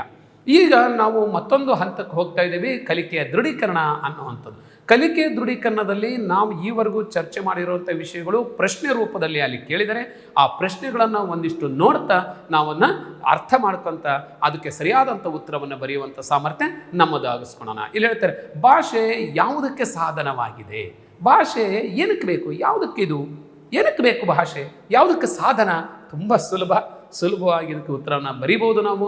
ಹಾಗೆ ಇನ್ನೊಂದು, ಪ್ರಾಣಿಗಳು ಮತ್ತು ತಮ್ಮ ಮಕ್ಕಳಿಗೆ ಯಾವ ವಿಚಾರವಾಗಿ ತರಬೇತಿ ಕೊಡುತ್ತವೆ ಅಂತ ಗೊತ್ತಾಗಿದೆ. 2 ಭಾಳ ಮುಖ್ಯವಾಗಿರುವಂಥ ವಿಷಯವನ್ನು ಅವು ತರಬೇತಿ ಕೊಡುತ್ತವೆ. ಹಾಗೆ ಇನ್ನೊಂದಿದೆ, ಮನುಷ್ಯನಿಗೆ ಲೆಕ್ಕವಿಡುವ ಅವಶ್ಯಕತೆ ಯಾವಾಗ ಉಂಟಾಯಿತು? ನವಶಿಲಾಯುಗದ ಕಾಲದಲ್ಲಿ ಅವನು ಯಾವ ಸ್ಥಿತಿಗೆ ಒಂದು ಕಡೆ ನೆಲೆಸೋದಕ್ಕೆ ನಿಲ್ತಾನೆ, ಅಲ್ಲಿಂದ ಅವನಿಗೆ ಲೆಕ್ಕ ಇಡುವ ಅವಶ್ಯಕತೆ ಉಂಟಾಯ್ತಲ್ವಾ? ಆ ವಿಷಯವನ್ನು ನಾವಿಲ್ಲಿ ನೆನಪಿಸ್ಕೋಬೇಕಾಗುತ್ತೆ. ಮತ್ತೊಂದು ಬಹಳ ಮುಖ್ಯವಾಗಿರುವಂಥ ಒಂದು ಅಂಶ, ನೇಸೇನ ಹೇಳಿರುವಂಥ ಎಣ್ಣೆ ತುಪ್ಪದ ಮಿಶ್ರಣ ಬೇಡವಂತ ಹೇಳಿದವರು ಯಾರು? ಸಕ್ಕದಮಂ ನೆರೆ ಸಕ್ಕದಂ ಅಲ್ವಾ? ಆ ವಿಷಯವನ್ನು, ಆ ಪ್ಯಾರವನ್ನು ಇಲ್ಲಿ ನಾವು ನೋಡಬೇಕಾಗುತ್ತೆ. ಇದು ಕನ್ನಡಕ್ಕೆ ಪರ್ಷಿಯನ್ ಶಬ್ದಗಳು ಯಾವಾಗ ಬಂದವು? ಮಹಮ್ಮದೀಯರ ಕಾಲದಲ್ಲಿ ಪರ್ಷಿಯನ್ ಶಬ್ದಗಳು ಬಂದವು ಅನ್ನೋದು. ಇಷ್ಟು ವಿಷಯಗಳು ಬಹಳ ಸುಲಭ. ಅದರ ಪ್ರಶ್ನೆ ಉತ್ತರ ಬರೆಯುವ ಕ್ರಮವನ್ನು ನೋಡೋಣ. ಭಾಷೆ ಯಾವುದಕ್ಕೆ ಸಾಧನವಾಗಿದೆ? ಭಾಷೆ ನಮ್ಮ ಸುತ್ತಲಿನವರೊಡನೆ ವ್ಯವಹರಿಸುವುದಕ್ಕೆ ಹಾಗೂ ವಿಚಾರ ವಿನಿಮಯ ಮಾಡುವುದಕ್ಕೆ ಒಂದು ಭಾಷೆ ಅಮೂಲ್ಯವಾಗಿರುವಂಥ ಸಾಧನ ಅನ್ನೋದು ನಮಗೆ ಅರ್ಥ ಆಗುತ್ತೆ. ಈ ಥರದಲ್ಲಿ ಉತ್ತರ ಬರೀಬೇಕು. 2ನೇ ಪ್ರಶ್ನೆ ಹೇಗಿದೆ? ಪ್ರಾಣಿಗಳು ತಮ್ಮ ಮಕ್ಕಳಿಗೆ ಯಾವ ವಿಚಾರವಾಗಿ ತರಬೇತಿ ಕೊಡುತ್ತವೆ ಅಂತ. ಪ್ರಾಣಿಗಳು ತಮ್ಮ ಚಲನವಲನ ವಿಷಯವಾಗಿ ಮತ್ತು ಆಹಾರ ವಿಚಾರವಾಗಿ ತಮ್ಮ ಮಕ್ಕಳಿಗೆ ಒಂದು ತರಬೇತಿಯನ್ನು, ಸಹಜವಾಗಿ ತರಬೇತಿಯನ್ನು ಕೊಡುತ್ತವೆ ಅನ್ನುವಂಥದ್ದು. 3ನೇ ಪ್ರಶ್ನೆ ಹೇಗಿದೆ? ಮನುಷ್ಯನಿಗೆ ಲೆಕ್ಕವಿಡುವ ಅವಶ್ಯಕತೆ ಯಾವಾಗ ಉಂಟಾಯಿತು ಅಂತ. ಮಾನವ ಸಂಚಾರಿ ಜೀವನವನ್ನು ತ್ಯಜಿಸಿ ಒಂದೆಡೆ ಬೀಡು ಬಿಟ್ಟು ಆಸ್ತಿ ಮನೆ ಬದುಕು ಅನ್ನುವಂಥ ಭಾವನೆಯನ್ನು ತಳೆದನು, ಅಂದು ಅವನಿಗೆ ಲೆಕ್ಕವಿಡುವ ಅವಶ್ಯಕತೆ ಉಂಟಾಗುತ್ತೆ ಅಲ್ವಾ. ಎಷ್ಟು ಸುಲಭ ಇದೆ ಅಲ್ವಾ. ಓಕೆ, 4ನೇ ಪ್ರಶ್ನೆ ಹೇಗಿದೆ, ಎಣ್ಣೆ ತುಪ್ಪದ ಮಿಶ್ರಣ ಬೇಡವಂತ ಹೇಳಿದವರು ಯಾರು? ಬಹಳ ಸುಲಭ, ನಯಸೇನ, ಕವಿ ನಯಸೇನ. ಹಾಗೆಯೇ ಇನ್ನೊಂದು ಪ್ರಶ್ನೆಯನ್ನು ನೋಡ್ತಾ ಇದ್ದೀವಿ ನಾವು. 5ನೇ ಪ್ರಶ್ನೆ, ಕನ್ನಡಕ್ಕೆ ಪರ್ಷಿಯನ್ ಶಬ್ದಗಳು ಯಾವಾಗ ಬಂದವು? ಇದು ಬಹಳ ಸುಲಭ, ಪರ್ಷಿಯನ್ ಶಬ್ದಗಳು ಮಹಮ್ಮದೀಯರ ಆಳ್ವಿಕೆ ಕಾಲದಲ್ಲಿ ಬಂದವು. ನೋಡಿ, ಇಷ್ಟು 5 ಪ್ರಶ್ನೆಗಳು ತುಂಬ ಸುಲಭವಾಗಿ ಈ ಥರದಲ್ಲಿ ಉತ್ತರವನ್ನು ಬರೆಯುವಂಥ ಅಭ್ಯಾಸವನ್ನು ನಾವು ಮಾಡಬೇಕಾಗತ್ತೆ. 3-4 ವಾಕ್ಯಗಳಲ್ಲಿ ಉತ್ತರಿಸಿ ಅನ್ನುವಂಥ ಪ್ರಶ್ನೆ 2 ಅಂಕಗಳಿಗೆ ಕೇಳುವಂಥ ಸಾಧ್ಯತೆ ಇದೆ. ಹಾಗಾಗಿ ಇದರಲ್ಲೂ ಇದೂ ಸಹಿತ ಬಹಳ ಪ್ರಮುಖವಾಗಿರುವಂಥ ಒಂದು ಕಲಿಕಾಂಶ. ಹೇಳ್ತಾರೆ, ವ್ಯಾವಹಾರಿಕ ಭಾಷೆ ಮತ್ತು ಗ್ರಾಂಥಿಕ ಭಾಷೆಗೆ ಇರುವಂಥ ಲಕ್ಷಣಗಳು ಏನು ಅಂತ. ತುಂಬ ಸುಲಭ. ಅಂದ್ರೇನು? ವ್ಯಾವಹಾರಿಕ ಭಾಷೆ ಅಂದ್ರೇನು, ಗ್ರಾಂಥಿಕ ಭಾಷೆ ಅಂದ್ರೇನು ಅಂತ ಬರೆದ್ರೆ ಸಾಕು, ಅದೇ ಲಕ್ಷಣ. ಹಾಗಾಗಿ ಇದು ವ್ಯಾವಹಾರಿಕ ಭಾಷೆ, ಇದು ಜೀವದ ಭಾಷೆ. ಇದರಲ್ಲಿ ಜನ ಮಾತಾಡ್ತಾರೆ, ವ್ಯವಹರಿಸ್ತಾರೆ. 1-2-3 ಎಕ್ಸಾಂಪಲ್. ಹಾಗೆ ಗ್ರಾಂಥಿಕ ಭಾಷೆ ಅಂದರೆ ಇದು ಅಭಿವೃದ್ಧಿ ಹೊಂದಿ ಗ್ರಂಥ ರಚನೆಯಲ್ಲಿ ಉಪಯೋಗವಾಗುವಂಥ ಭಾಷೆ, ಇದು ಗ್ರಾಂಥಿಕ ಭಾಷೆ. ಅದೇ ಉದಾಹರಣೆಗಳನ್ನು ಕೊಟ್ಟರೆ ಆಯಿತು. ತುಂಬ ಸುಲಭ. ಇದು ಗ್ರಾಂಥಿಕ ಭಾಷೆ ಮತ್ತು ವ್ಯಾವಹಾರಿಕ ಭಾಷೆಗೆ ಇರುವಂಥ ವ್ಯತ್ಯಾಸ. ಹಾಗೆ ಲಿಪಿಯ ಜಾಡು ಆರಂಭಗೊಂಡ ಬಗೆ ಹೇಗೆ ಅಂತ ತುಂಬ ಸುಲಭ. ಏನು, ಮಾನವ ಸಂಚಾರಿ ಜೀವನವನ್ನು ಎದ್ದೆಸಿ ಒಂದು ಕಡೆ ಬೀಡು ಬಿಟ್ಟನ, ಆವಾಗ ಅಲ್ಲಿ ಭಾವನೆ ತಳ್ತಾನೆ. ಇದನ್ನು ಲೆಕ್ಕ ಬಿಡೋ ಅವಶ್ಯಕತೆ, ಇದೇ ಲಿಪಿಯ ಜಾಡು ಉಗಮದ ಕಾಲ ಅಂತ ಹೇಳ್ತೀವಿ. ಹಾಗೆ ಇನ್ನೊಂದು, ಲಿಪಿಯ ಮೂಲಕ ಜ್ಞಾನ ಭಂಡಾರ ಭದ್ರವಾಗಿರುವಂಥ ರೀತಿ ಹೇಗೆ ಅನ್ನೋ ಒಂದು ಪ್ರಶ್ನೆ ಕೇಳ್ತಾರೆ. ತುಂಬ ಸುಲಭ. ಲೆಕ್ಕವನ್ನಿಡಲು ಉಪಯುಕ್ತವಾದ ಮೂಲ ಲಿಪಿಯನ್ನು ಮತ್ತಷ್ಟು ಪರಿಷ್ಕರಿಸುತ್ತಾ ಸುಂದರವಾದ ಸಾಹಿತ್ಯ ಕೃತಿಗಳನ್ನು ಬರೆಯುವುದನ್ನು ಮಾನವ ಕಲಿತುಕೊಂಡಂದ. ಆ ಲಿಪಿಯ ಮೂಲಕ ಪರಂಪರೆಯಿಂದ ಬಂದ ಎಷ್ಟೋ ವಿಚಾರಗಳು ಬರೆದಿಡಲು ಸಾಧ್ಯವಾಯಿತು. ಇದೇ ಜ್ಞಾನ ಭಂಡಾರ ಭದ್ರವಾಯಿತು. ಬಹಳ ಸುಲಭ ಇದೆ. ಇದು 3-4 ವಾಕ್ಯದಲ್ಲಿ ಇದು ಮುಗಿಸ್ಬಿಡ್ಬೋದು. ಇನ್ನೊಂದು ಬಹಳ ಪ್ರಮುಖವಾಗಿರುವಂಥ ಪ್ರಶ್ನೆ, ಕನ್ನಡ ಭಾಷೆ ಹದಗೊಂಡ ಬಗೆ ಹೇಗೆ ಅಂತ. ತುಂಬ ಸುಲಭ. ಇದರಲ್ಲಿ ಬಸವೇಶ್ವರರು ಮತ್ತು ಅಲ್ಲಮ ಪ್ರಭುಗಳಂತಹ ಶರಣವರೆಣ್ಯರು, ಆಮೇಲೆ ಚಾಮರಸ ಮತ್ತು ಕುಮಾರವ್ಯಾಸರಂತಹ ಕವಿಪುಂಗವರು, ಹಾಗೆ ಪುರಂದರದಾಸರು, ಕನಕದಾಸರಂತಹ ದಾಸಶ್ರೇಷ್ಠರು ಸುಲಭ ಮಾರ್ಗವನ್ನೇ ತಳೆದರು. ಅಷ್ಟೇ ಅಲ್ಲ, ತಮ್ಮ ತಮ್ಮ ಅನುಭವಗಳನ್ನು ಸುಲಭವೂ ಸುಂದರವೂ ಸಹಜವೂ ಆದ ಮಾತುಗಳಿಂದ ಹೃದಯ ಮುಟ್ಟುವಂತೆ ಅಭಿವ್ಯಕ್ತಿಪಡಿಸಿದರು. ಹೀಗೆ ಕನ್ನಡ ಭಾಷೆ ಹದಗೊಳ್ಳಲು ಸಾಧ್ಯವಾಯಿತು. ಆಯಿತು, ಇದು ತುಂಬ ಸುಲಭವಾಗಿ ಬರುವಂಥ ಪ್ರಶ್ನೆ. ಓಕೆ, ಇನ್ನೊಂದು, ಆಂಗ್ಲ ಭಾಷೆ ವಿಶ್ವವ್ಯಾಪಿ ಆಗಲು ಕಾರಣವೇನು ಅನ್ನುವಂಥ ಪ್ರಶ್ನೆ ಇದೆ. ತುಂಬ ಸುಲಭ. ಇದರಲ್ಲಿ ಮಹಾ ಮೇಧಾವಿಗಳು ತಮ್ಮ ಆಸೆ, ಆಕಾಂಕ್ಷೆ, ವಿಚಾರ ಮುಂತಾದ ತಮ್ಮ ಆಂಗ್ಲ ಭಾಷೆಯ ಮುಖಾಂತರವೇ ಹೇಳಬೇಕೆಂಬ ಉಜ್ವಲ ಅಭಿಮಾನವುಳ್ಳವರಾಗಿದ್ದರು. ಅಷ್ಟೇ ಅಲ್ಲ, ವಿಜ್ಞಾನಿಗಳು, ರಾಜಕಾರಣಿಗಳು, ಅರ್ಥಶಾಸ್ತ್ರಜ್ಞರು, ಹೀಗೆ ಎಲ್ಲರೂ ತಮ್ಮ ಭಾಷೆಯನ್ನೇ ಬಳಸಿದರ ಪರಿಣಾಮವಾಗಿ ಆಂಗ್ಲ ಭಾಷೆ ವಿಶ್ವವ್ಯಾಪಿ ಆಗಲು ಸಾಧ್ಯವಾಯಿತು. ನೋಡಿ, ಇದು ಒಂದು ಭಾಷೆ ಬೆಳೆಯೋದಕ್ಕೆ ಇವೆಲ್ಲ ಒಂದು ಆಧಾರ ಅಂಶಗಳು. ಇಷ್ಟು ನಮಗೆ 2-3 ವಾಕ್ಯಗಳಲ್ಲಿ ಉತ್ತರಿಸಿ ಅನ್ನುವಂಥ ಪ್ರಶ್ನೆ ಕೇಳ್ತಾರೆ. ಇನ್ನೊಂದು 8-10 ವಾಕ್ಯದಲ್ಲಿ ಉತ್ತರಿಸಿ ಅನ್ನುವಂಥ ಪ್ರಶ್ನೆ ಇದೆ. ಇದು 4 ಅಂಕಗಳಿಗಿರುತ್ತೆ. ಭಾಷೆ ಸತ್ವಪೂರ್ಣವಾಗಿ ವಿಕಾಸಗೊಳ್ಳುವುದು ಯಾವಾಗ? ತುಂಬ ಸುಲಭವಾಗಿರುವಂಥದ್ದು. ಇನ್ನೊಂದು, ಕನ್ನಡ ಭಾಷೆ ಸಮೃದ್ಧವಾಗಿ ರೂಪುಗೊಂಡ ಬಗೆ ಹೇಗೆ ವಿವರಿಸಿ. 2ಕ್ಕೂ ಸ್ವಲ್ಪ ಹೆಚ್ಚು ಕಡಿಮೆ ಒಂದೇ ರೀತಿಯ ಉತ್ತರವನ್ನು ನಾವು ಪ್ರಾಕ್ಟೀಸ್ ಮಾಡಿ ಇದಕ್ಕೆ ಉತ್ತರವನ್ನು ಬರಿಬೋದು. ಇನ್ನೊಂದು ಬಹಳ ವಿಶೇಷವಾದಂಥ ಪ್ರಶ್ನೆ ಕೇಳ್ತಾರೆ. ಇಡೀ ಈ ಪ್ರಬಂಧದಲ್ಲಿ ಬಳಕೆಯಾಗಿರುವಂಥ ವಿಶೇಷವಾದಂಥ ವಾಕ್ಯಗಳನ್ನು ಹೆಕ್ಕಿ ತೆಗೆದು ಇದನ್ನು ಸಂದರ್ಭ ಸಹಿತ ವಿವರಿಸಿ ಅಂತ ಕೇಳ್ತಾರೆ.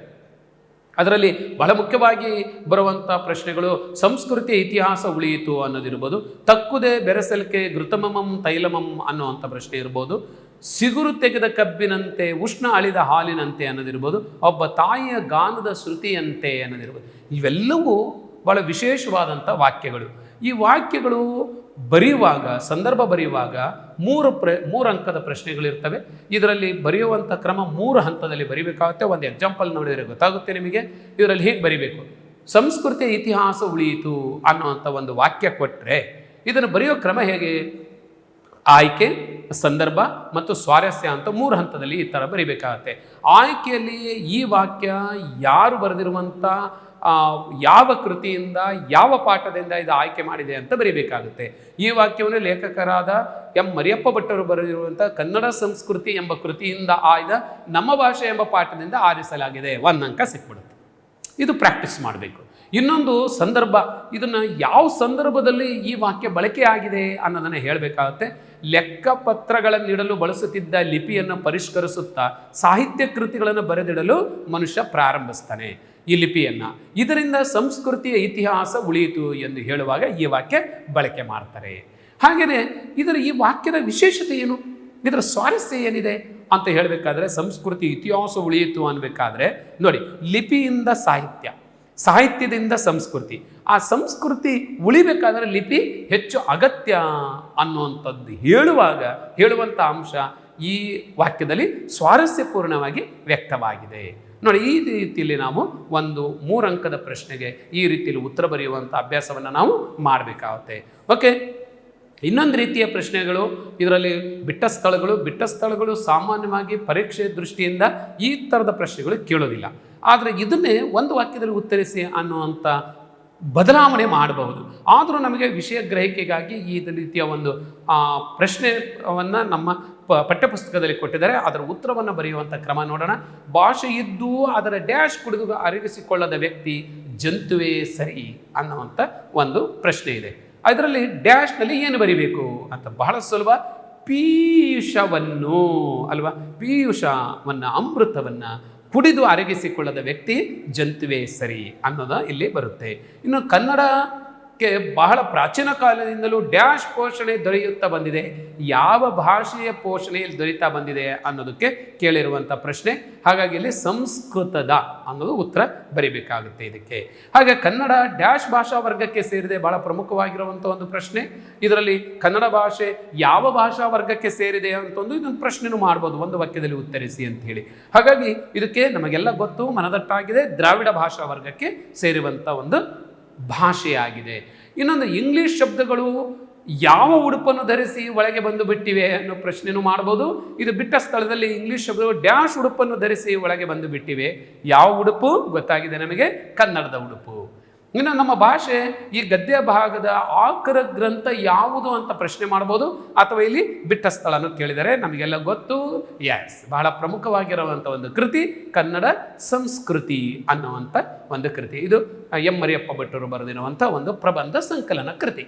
ಓಕೆ, ಇಷ್ಟು ಇದರಲ್ಲಿ ಬರುವಂಥ ಭಾಷಾಭ್ಯಾಸಕ್ಕೆ ಸಂಬಂಧಪಟ್ಟಿರುವುದು. ಇನ್ನೊಂದು ಹೊಂದಿಸಿ ಬರೆಯಿರಿ ಅನ್ನುವಂಥ ವಿಷಯವಿದೆ. ವ್ಯಾವಹಾರಿಕ ಭಾಷೆ, ದಾಸರು, ದಿವಾನ, ಗ್ರಾಂಥಿಕ, ಶಿವಶರಣರು ಅನ್ನೋದು ಆ ಪಟ್ಟಿಯಲ್ಲಿದೆ. ಬಿ ಪಟ್ಟಿಯಲ್ಲಿ ಅನ್ಯ ದೇಶ ಪದ, ಇನ್ನೊಂದು ಚಾಕ್ಷುಷ, ಕೀರ್ತನೆಗಳು, ತದ್ಭವರೂಪ, ವಚನಗಳು ಮತ್ತು ಶ್ರವಣ, ಇಷ್ಟು ಬಿ ಪಟ್ಟಿಯಲ್ಲಿದೆ. ಇವೆರಡನ್ನು ಹೊಂದಿಸಬೇಕು. ಹೆಂಗೆ? ವ್ಯಾವಹಾರಿಕ ಭಾಷೆ ಅಂದರೆ ಏನಿದು? ಎಸ್, ವ್ಯಾವಹಾರಿಕ ಭಾಷೆ ಇದು ಕಿವಿಯಿಂದ ಕೇಳಿಸಿಕೊಳ್ಳುವಂಥದ್ದು. ಹಾಗಾಗಿ ಇದಕ್ಕೆ ಶ್ರವಣ ಅಂತ ಬರಿಬೇಕಾಗುತ್ತೆ ಇದಕ್ಕೆ. ಇನ್ನೊಂದು ದಾಸರು ಅನ್ನೋದಕ್ಕೆ ಸರಿಯಾದಂಥ ಪದ ಯಾವುದು? ಎಸ್, ದಾಸರು ಕೀರ್ತನೆಗಳನ್ನು, ಉಗಾಭೋಗಗಳನ್ನು, ಮಂಡಿಕೆಗಳನ್ನು ಇವರು ರಚಿಸ್ತಾರೆ, ಸುಳಾದಿಗಳನ್ನು ರಚಿಸ್ತಾರೆ. ಹಾಗಾಗಿ ದಾಸರು ಕೀರ್ತನೆಗಳ ಅನ್ನುವಂಥ ಒಂದು ವಿಶಿಷ್ಟ ಸಾಹಿತ್ಯ ಪ್ರಕಾರವನ್ನು ಕನ್ನಡ ಭಾಷೆಯಲ್ಲಿ ಕೊಡ್ತಾರೆ ನಮಗೆ. ಇನ್ನೊಂದು ದಿವಾನ ಅನ್ನುವಂಥ ಪದ ಏನಿದಕ್ಕೆ ಸರಿಯಾದಂಥ ಪದ? ಎಸ್, ಇದು ಒಂದು ಅನ್ಯ ದೇಶ ಪದ. ಇದು ಮಹಮ್ಮದೀಯರು ಭಾರತಕ್ಕೆ ಬಂದಾಗ ಅವರ ಜೊತೆಯಲ್ಲಿ ಬಂದಂತಹ ಒಂದು ಪರ್ಷಿಯನ್ ಶಬ್ದ ದಿವಾನ. ಇದನ್ನು ಅನ್ಯ ದೇಶಿ ಪದ ಅಂತೇಳಿ ಪ್ರತ್ಯೇಕವಾಗಿ ನಾವು ಪದ ಸಂಪದದಲ್ಲಿ ಕನ್ನಡದಲ್ಲಿ ಗಮನಿಸ್ತೀವಿ. ಇನ್ನು ಗ್ರಾಂಥಿಕ ಅನ್ನೋದಕ್ಕೆ ಗ್ರಾಂಥಿಕ ಭಾಷೆಯ ಒಂದು ಲಕ್ಷಣ, ಎಸ್, ಏನಿದು? ಚಾಕ್ಷುಷ. ಚಾಕ್ಷುಷ ಅಂದರೆ ಕಣ್ಣಿನಿಂದ ನೋಡುವಂತಹ ಲಿಪಿ ರೂಪ ಅಂತ ಅರ್ಥ.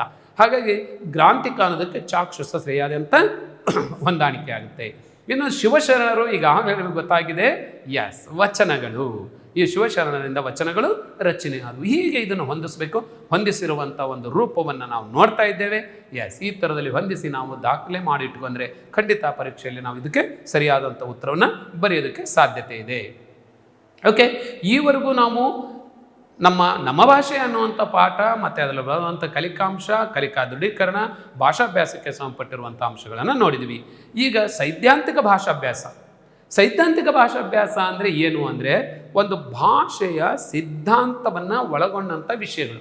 ಅದಕ್ಕೆ ಸಂಬಂಧಪಟ್ಟಿರುವಂಥದ್ರಲ್ಲಿ ನಾವು ಈ ಪಾಠಕ್ಕೆ ಸಂಬಂಧಪಟ್ಟಿರುವ ಕನ್ನಡ ವರ್ಣಮಾಲೆ, ಗುಣಿತಾಕ್ಷರಗಳು, ಸಂಯುಕ್ತಾಕ್ಷರಗಳು ಮತ್ತು ಪ್ರಬಂಧ ರಚನೆ, ಈ ವಿಷಯವನ್ನು ಇದರಲ್ಲಿ ಅಳವಡಿಸಿದರೆ ಅದರ ವಿವರವನ್ನು ಒಂದು ಸ್ವಲ್ಪ ನೋಡೋಣ. ನಮಗೆಲ್ಲ ಗೊತ್ತು, ಕನ್ನಡ ವರ್ಣಮಾಲೆಯಲ್ಲಿ ಮುಖ್ಯವಾಗಿ 2 ಭಾಗಗಳನ್ನು ಮಾಡ್ತೀವಿ.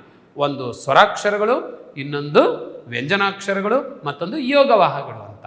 ಈ ಸ್ವರಾಕ್ಷರಗಳು, ವ್ಯಂಜನಗಳು ಮತ್ತು ಯೋಗವಾಹಗಳನ್ನು ಮುಖ್ಯ ವಿಭಾಗಗಳು ಅಂತ ಕನ್ನಡದಲ್ಲಿ ನೋಡ್ತೀವಿ. ವರ್ಣಮಾಲೆಯಲ್ಲಿ ಸ್ವರಾಕ್ಷರಗಳು ಒಟ್ಟು 13, ವ್ಯಂಜನಾಕ್ಷರಗಳು 25 ವರ್ಗೀಯ ವ್ಯಂಜನ ಮತ್ತು 9 ಅವರ್ಗೀಯ ವ್ಯಂಜನ, ಎರಡೂ ಸೇರಿಬಿಟ್ಟು ಒಟ್ಟು 34 ವ್ಯಂಜನಾಕ್ಷರಗಳು. ಇನ್ನು ಯೋಗವಾಹಗಳು 2. ಈಗ ಸ್ವರಾಕ್ಷರಗಳನ್ನು ಮತ್ತೆ ಪುನಃ ಮುಖ್ಯವಾಗಿ 2 ವಿಧ ಮಾಡ್ತೀವಿ. ಮತ್ತು ಅದರ ಉಚ್ಚಾರಣೆಯ ಕಾಲವನ್ನು ಆಧರಿಸಿ, ಛಂದಸ್ಸನ್ನು ಆಧರಿಸಿ ನಾವು 3 ವಿಭಾಗವಾಗಿ ನಾವು ವಿಂಗಡಿಸಿ ನೋಡ್ತೀವಿ. ಅದರಲ್ಲಿ ಹ್ರಸ್ವಸ್ವರಗಳು, ದೀರ್ಘಸ್ವರಗಳು, ಇವು 2 ರೀತಿ. ಒಟ್ಟು 13ರಲ್ಲಿ 6 ಹ್ರಸ್ವಸ್ವರಗಳನ್ನು, 7 ದೀರ್ಘಸ್ವರಗಳನ್ನು ವಿಂಗಡಿಸ್ತೀವಿ. ಆದರೆ ಇನ್ನೊಂದು ಥರದ ಪ್ಲುತಸ್ವರ ಅಂತ ಕರಿತೀವಿ. ಏನಿದು ಪ್ಲುತಸ್ವರ ಅಂತ ಬೇರೆ ಥರದ ಒಂದು ಸಂಕೇತ ಅಕ್ಷರಗಳು ಇಲ್ಲ. ದೀರ್ಘಸ್ವರಗಳನ್ನೇ 3 ಮಾತ್ರ ಕಾಲ ತನಕ ವಿಸ್ತರಿಸಿ ಹೇಳಿದರೆ ಅದನ್ನು ಪ್ಲುತಸ್ವರ ಅಂತ ಕರಿತೀವಿ. ಅದಕ್ಕೆ ಸಾಂಕೇತಿಕವಾಗಿ ದೀರ್ಘಸ್ವರದ ಮುಂದೆ ಈ ಇಂಗ್ಲೀಷಿನ ಕ್ಯಾಪಿಟಲ್ ಲೆಟರ್ ಎಸ್ ಥರ ಸಿಂಬಲನ್ನು ನಮ್ಮ ಪೂರ್ವದಿಂದ ಬಳಕೆ ಮಾಡ್ಕೊಂಡಿದ್ದೀವಿ. ಹಾಗಾಗಿ ಪ್ಲುತಸ್ವರ ಅಂತಂದು ಅದಕ್ಕೆ ಪ್ರತ್ಯೇಕವಾದಂಥ ವಿಂಗಡಣೆ ಇಲ್ಲ. ಇರೋದು ಸ್ವರಗಳು 13. ಅದರ ಹ್ರಸ್ವಸ್ವರ, ದೀರ್ಘಸ್ವರ. ಹ್ರಸ್ವಸ್ವರ 1 ಮಾತ್ರ ಕಾಲದಲ್ಲಿ ಹೇಳುವಂಥದ್ದು, ದೀರ್ಘಸ್ವರ 2 ಮಾತ್ರ ಕಾಲದಲ್ಲಿ ಹೇಳುವಂಥವು, ಮತ್ತು ಪ್ಲುತಸ್ವರ 3 ಮಾತ್ರ ಕಾಲದಲ್ಲಿ ಎಳೆದು ಹೇಳುವಂಥ ದೀರ್ಘಸ್ವರ ಆಗಿರುತ್ತದೆ. ಅದರ ಹ್ರಸ್ವಸ್ವರಗಳು ಯಾವ್ಯಾವು? ಅದರಲ್ಲಿ ಅ, ಇ, ಉ, ರು, ಎ ಮತ್ತು ಓ, ಇವು 6. ಅಂದರೆ 1 ಮಾತ್ರ ಕಾಲದಲ್ಲಿ ಹೇಳುವಂಥವು. ದೀರ್ಘಸ್ವರ 7. ಅದು ಯಾವುದು? ಆ, ಈ, ಉ, ಎ, ಎಸ್, ಐ, ಓ ಮತ್ತು ಔ, ಇವು ದೀರ್ಘಸ್ವರಗಳು ಅಂತ ಕರಿತೀವಿ. ಪ್ಲುತಸ್ವರಗಳು ಅವನ್ನೇ ಎಳೆದು ಹೇಳುವಂಥದ್ದು. ಇದರಲ್ಲಿ ಆ, ಈ, ಊ, ಏ ಅಂತಂದು ಸ್ವಲ್ಪ ಏ ಬಾರೋ ಇಲ್ಲಿ ಅಂತ ಹೇಳ್ತೀವಿ ನೋಡಿ, ಏ ಅಂತ ಈ ಥರದಲ್ಲಿ ಎಳೆದು ಹೇಳುವಂಥದ್ದು, ಇದನ್ನು ಪ್ಲುತಸ್ವರಗಳು ಅಂತ ಕರಿತೀವಿ. ಇನ್ನು ವ್ಯಂಜನಗಳನ್ನು ನಾವು ಮುಖ್ಯವಾಗಿ 2 ಭಾಗ ಮಾಡ್ತೀವಿ. ಒಂದು ವರ್ಗೀಯ ವ್ಯಂಜನ, ಇನ್ನೊಂದು ಅವರ್ಗೀಯ ವ್ಯಂಜನ ಅಂತೇಳಿ. ವರ್ಗೀಯ ವ್ಯಂಜನ ಅಂದರೆ ಒಂದೊಂದು ಗುಂಪಿನಲ್ಲಿ, ವರ್ಗ ಅಂದರೆ ಗುಂಪು ಅಂತ ಅರ್ಥ. ಕ ಗುಂಪು, ಛ ಗುಂಪು, ಟಾ ಗುಂಪು, ತಾ ಗುಂಪು, ಪ ಗುಂಪು ಅಂತ ಒಟ್ಟು 5 ಗುಂಪುಗಳಲ್ಲಿ 5 ಅಕ್ಷರಗಳನ್ನು ಜೋಡಿಸಿದರೆ ಇವನ್ನ ವರ್ಗೀಯ ವ್ಯಂಜನ. 5 ಗುಂಪು, 5 ಅಕ್ಷರಗಳು, 5 25 ಅಕ್ಷರಗಳು ಬರ್ತವೆ. ಈ ಪ್ರತಿ ಗುಂಪಿನಲ್ಲೂ ಅವುಗಳ ಉಸಿರನ್ನು ಆಧರಿಸಿ, ಅದರಲ್ಲಿ ಅಲ್ಪ ಪ್ರಾಣ ಅಂದರೆ ಕಡಿಮೆ ಉಸಿರು, ಮಹಾಪ್ರಾಣ ಜಾಸ್ತಿ ಉಸಿರು, ಮತ್ತು ನಾಸಿಕದ ಜೊತೆಯಲ್ಲಿ ಹೇಳುವಂಥ ಅಕ್ಷರಗಳು. ಹೀಗೆ 3 ರೀತಿಯ ಉಚ್ಚಾರಣೆಯ ಆಧಾರದ ಮೇಲೆ 3 ರೀತಿ ವಿಂಗಡಿಸ್ತೀವಿ. ಅದರಲ್ಲಿ ಅಲ್ಪ ಪ್ರಾಣಾಕ್ಷರಗಳು, ಕಚಟತಪ ಮತ್ತು ಗಚಡದಬ, ಇವು 10 ಅಕ್ಷರಗಳಿದ್ದಾವೆ. 5 + 5 ಅಂದರೆ ವರ್ಗೀಯ ವ್ಯಂಜನದ ಕಂಬಸಾಲು, ಮೊದಲನೇ ಕಂಬಸಾಲು ಮತ್ತು 3ನೇ ಕಂಬಸಾಲನ್ನು ಅಲ್ಪ ಪ್ರಾಣಾಕ್ಷರಗಳು ಅಂತ ಕರಿತೀವಿ. 2ನೇ ಕಂಬಸಾಲು ಮತ್ತು 4ನೇ ಕಂಬಸಾಲನ್ನು ಖ, ಘ, ಧ ಅಲ್ವಾ, ಇದು ಮತ್ತು ಫ, ಥ, ಇವೆಲ್ಲ 2ನೇ ಕಂಬಸಾಲು ಮತ್ತು 4ನೇ ಕಂಬಸಾಲಿನಲ್ಲಿ ಘ, ಝ, ಧ, ಭ, ಇದು 4ನೇ ಕಂಬಸಾಲಿನಲ್ಲಿ ಬರುವಂಥ 5 + 5 10 ಅಕ್ಷರಗಳನ್ನು, ಇದು ಮಹಾಪ್ರಾಣಾಕ್ಷರಗಳು. ಇದು ನಾಭಿಯಿಂದ ಬರುವಂಥ ಅಕ್ಷರಗಳಾಗ್ತವೆ, ಉಸಿರಾಗಿರುತ್ತೆ. ಇನ್ನು ಅನುನಾಸಿಕ, ನಾಸಿಕ ಅಂದರೆ ಮೂಗು, ಅನು ಅಂದರೆ ಜೊತೆಗೆ, ಮೂಗಿನ ಜೊತೆಯಲ್ಲಿ ಉಚ್ಚಾರ ಆಗುವಂಥ ಕೆಲವು ಅಕ್ಷರಗಳಿದ್ದಾವೆ ಕನ್ನಡದಲ್ಲಿ. ಅದನ್ನು 5ನೇ ಅಕ್ಷರ ಅಂತ ಕರಿತೀವಿ. 5ನೇ ಸಾಲಿನಲ್ಲಿ, ಕಂಬ ಸಾಲಿನಲ್ಲಿ ಬರ್ತವೆ. ಇದನ್ನು ಞ, ಞ, ಣ, ನ, ಮ, ಹೀಗೆ ಒಟ್ಟು 25 ಅಕ್ಷರಗಳಿದ್ದಾವೆ. ಇನ್ನು ಅವರ್ಗೀಯ ವ್ಯಂಜನಗಳು ಅಂದರೆ ಈ ಗುಂಪಿಗೆ, ವರ್ಗಕ್ಕೆ ಸೇರದೇ ಇರುವಂಥ ಕೆಲವು ಅಕ್ಷರಗಳಿದ್ದಾವೆ. ಅವನ್ನ 5 ಗುಂಪಿಗೂ ಸೇರೋದಿಲ್ಲ, ಅವು ಅವರ್ಗೀಯ ಅಂತ ಕರಿತೀವಿ. ಅವು ಒಟ್ಟು 9 ಅಕ್ಷರಗಳಿದ್ದಾವೆ. ಯ, ರ, ಲ, ವ, ಶ, ಶ, ಸ, ಹ ಮತ್ತು ಳ, ಇವನ್ನ ಅವರ್ಗೀಯ ವ್ಯಂಜನಗಳು ಅಂತ ಕರಿತೀವಿ. ಇಷ್ಟು ಸ್ವರಗಳು ಮತ್ತು ವ್ಯಂಜನಗಳಿಗೆ ಸಂಪಟ್ಟಂಗೆ. ಇನ್ನೊಂದು ಯೋಗವಾಹಗಳು. ಯೋಗ ಅಂದರೆ ಜೊತೆಗೆ ಅಂತ ಅರ್ಥ, ಬೇರೆಯ ಅಕ್ಷರದ ಜೊತೆಯಲ್ಲಿ ಸಾಗುವಂಥ ಅಕ್ಷರಗಳು ಅಂತ. ವಾಹ ಅಂದರೆ ಸಾಗುವಂಥವು ಅಂತ. ಬೇರೆ ಅಕ್ಷರಗಳ ಜೊತೆಯ ಸಹಾಯದಿಂದ ಉಚ್ಚರಿಸಲ್ಪಡುವಂಥ ಅಕ್ಷರಗಳು, ಇದು ಸ್ವತಂತ್ರವಾದಂಥ ಧ್ವನಿ ಇಲ್ಲ. ಇದರಲ್ಲಿ ಅನುಸ್ವರ ಮತ್ತು ವಿಸರ್ಗ. ಈಗ ಅನುಸ್ವರ ಅಂದರೆ ನಾವು ಗಣಿತದಲ್ಲಿ ಬಳಸುವಂಥ ಸೊನ್ನೆ ಇದೆಯಲ್ಲ, ಅದಕ್ಕೆ ಅನುಸ್ವರ ಅಂತ ಕರಿತೀವಿ. ವಿಸರ್ಗ ಅಂದರೆ 2 ಸೊನ್ನೆ ಒಂದ್ರ ಮೇಲೆ ಒಂದು ಕೂರುತ್ತೆ, ಇದನ್ನು ವಿಸರ್ಗ ಅಂತ ಕರಿತೀವಿ. ಇದಕ್ಕೆ ಸ್ವತಂತ್ರವಾದಂಥ ಧ್ವನಿ ಇಲ್ಲ. ಈಗ ಸೊನ್ನೆ ಅನುಸ್ವರ ಏನಂತ ಸೌಂಡ್ ಮಾಡಬೇಕು, ಇಲ್ಲ ಸೌಂಡ್ ಅದಕ್ಕೆ. ಹಾಗೇನೆ ವಿಸರ್ಗ, ಅದಕ್ಕೇನು ಸೌಂಡ್ ಇಲ್ಲ, ಶಬ್ದ ಧ್ವನಿ ಇಲ್ಲ. ಆದರೆ ಇವು ಏನನ್ನು ಪ್ರತಿನಿಧಿಸ್ತವೆ ಅಂದರೆ ಅನುನಾಸಿಕಗಳನ್ನು ಪ್ರತಿನಿಧಿಸ್ತವೆ. ಈಗ ಉದಾಹರಣೆಗೆ ಕ ಜೊತೆಯಲ್ಲಿ ಒಂದು ಅಕ್ಷರ ಬಂದರೆ ಅಲ್ಲಿ ಅನುಸ್ವರ ಬಂದರೆ ಕ ಮುಂದಕ್ಕೆ ಕಂ ರಂ ಈ ಥರದಲ್ಲಿ ಹೀಗೆ ಬಳಕೆ ಮಾಡ್ತಾ ಇದ್ವಿ.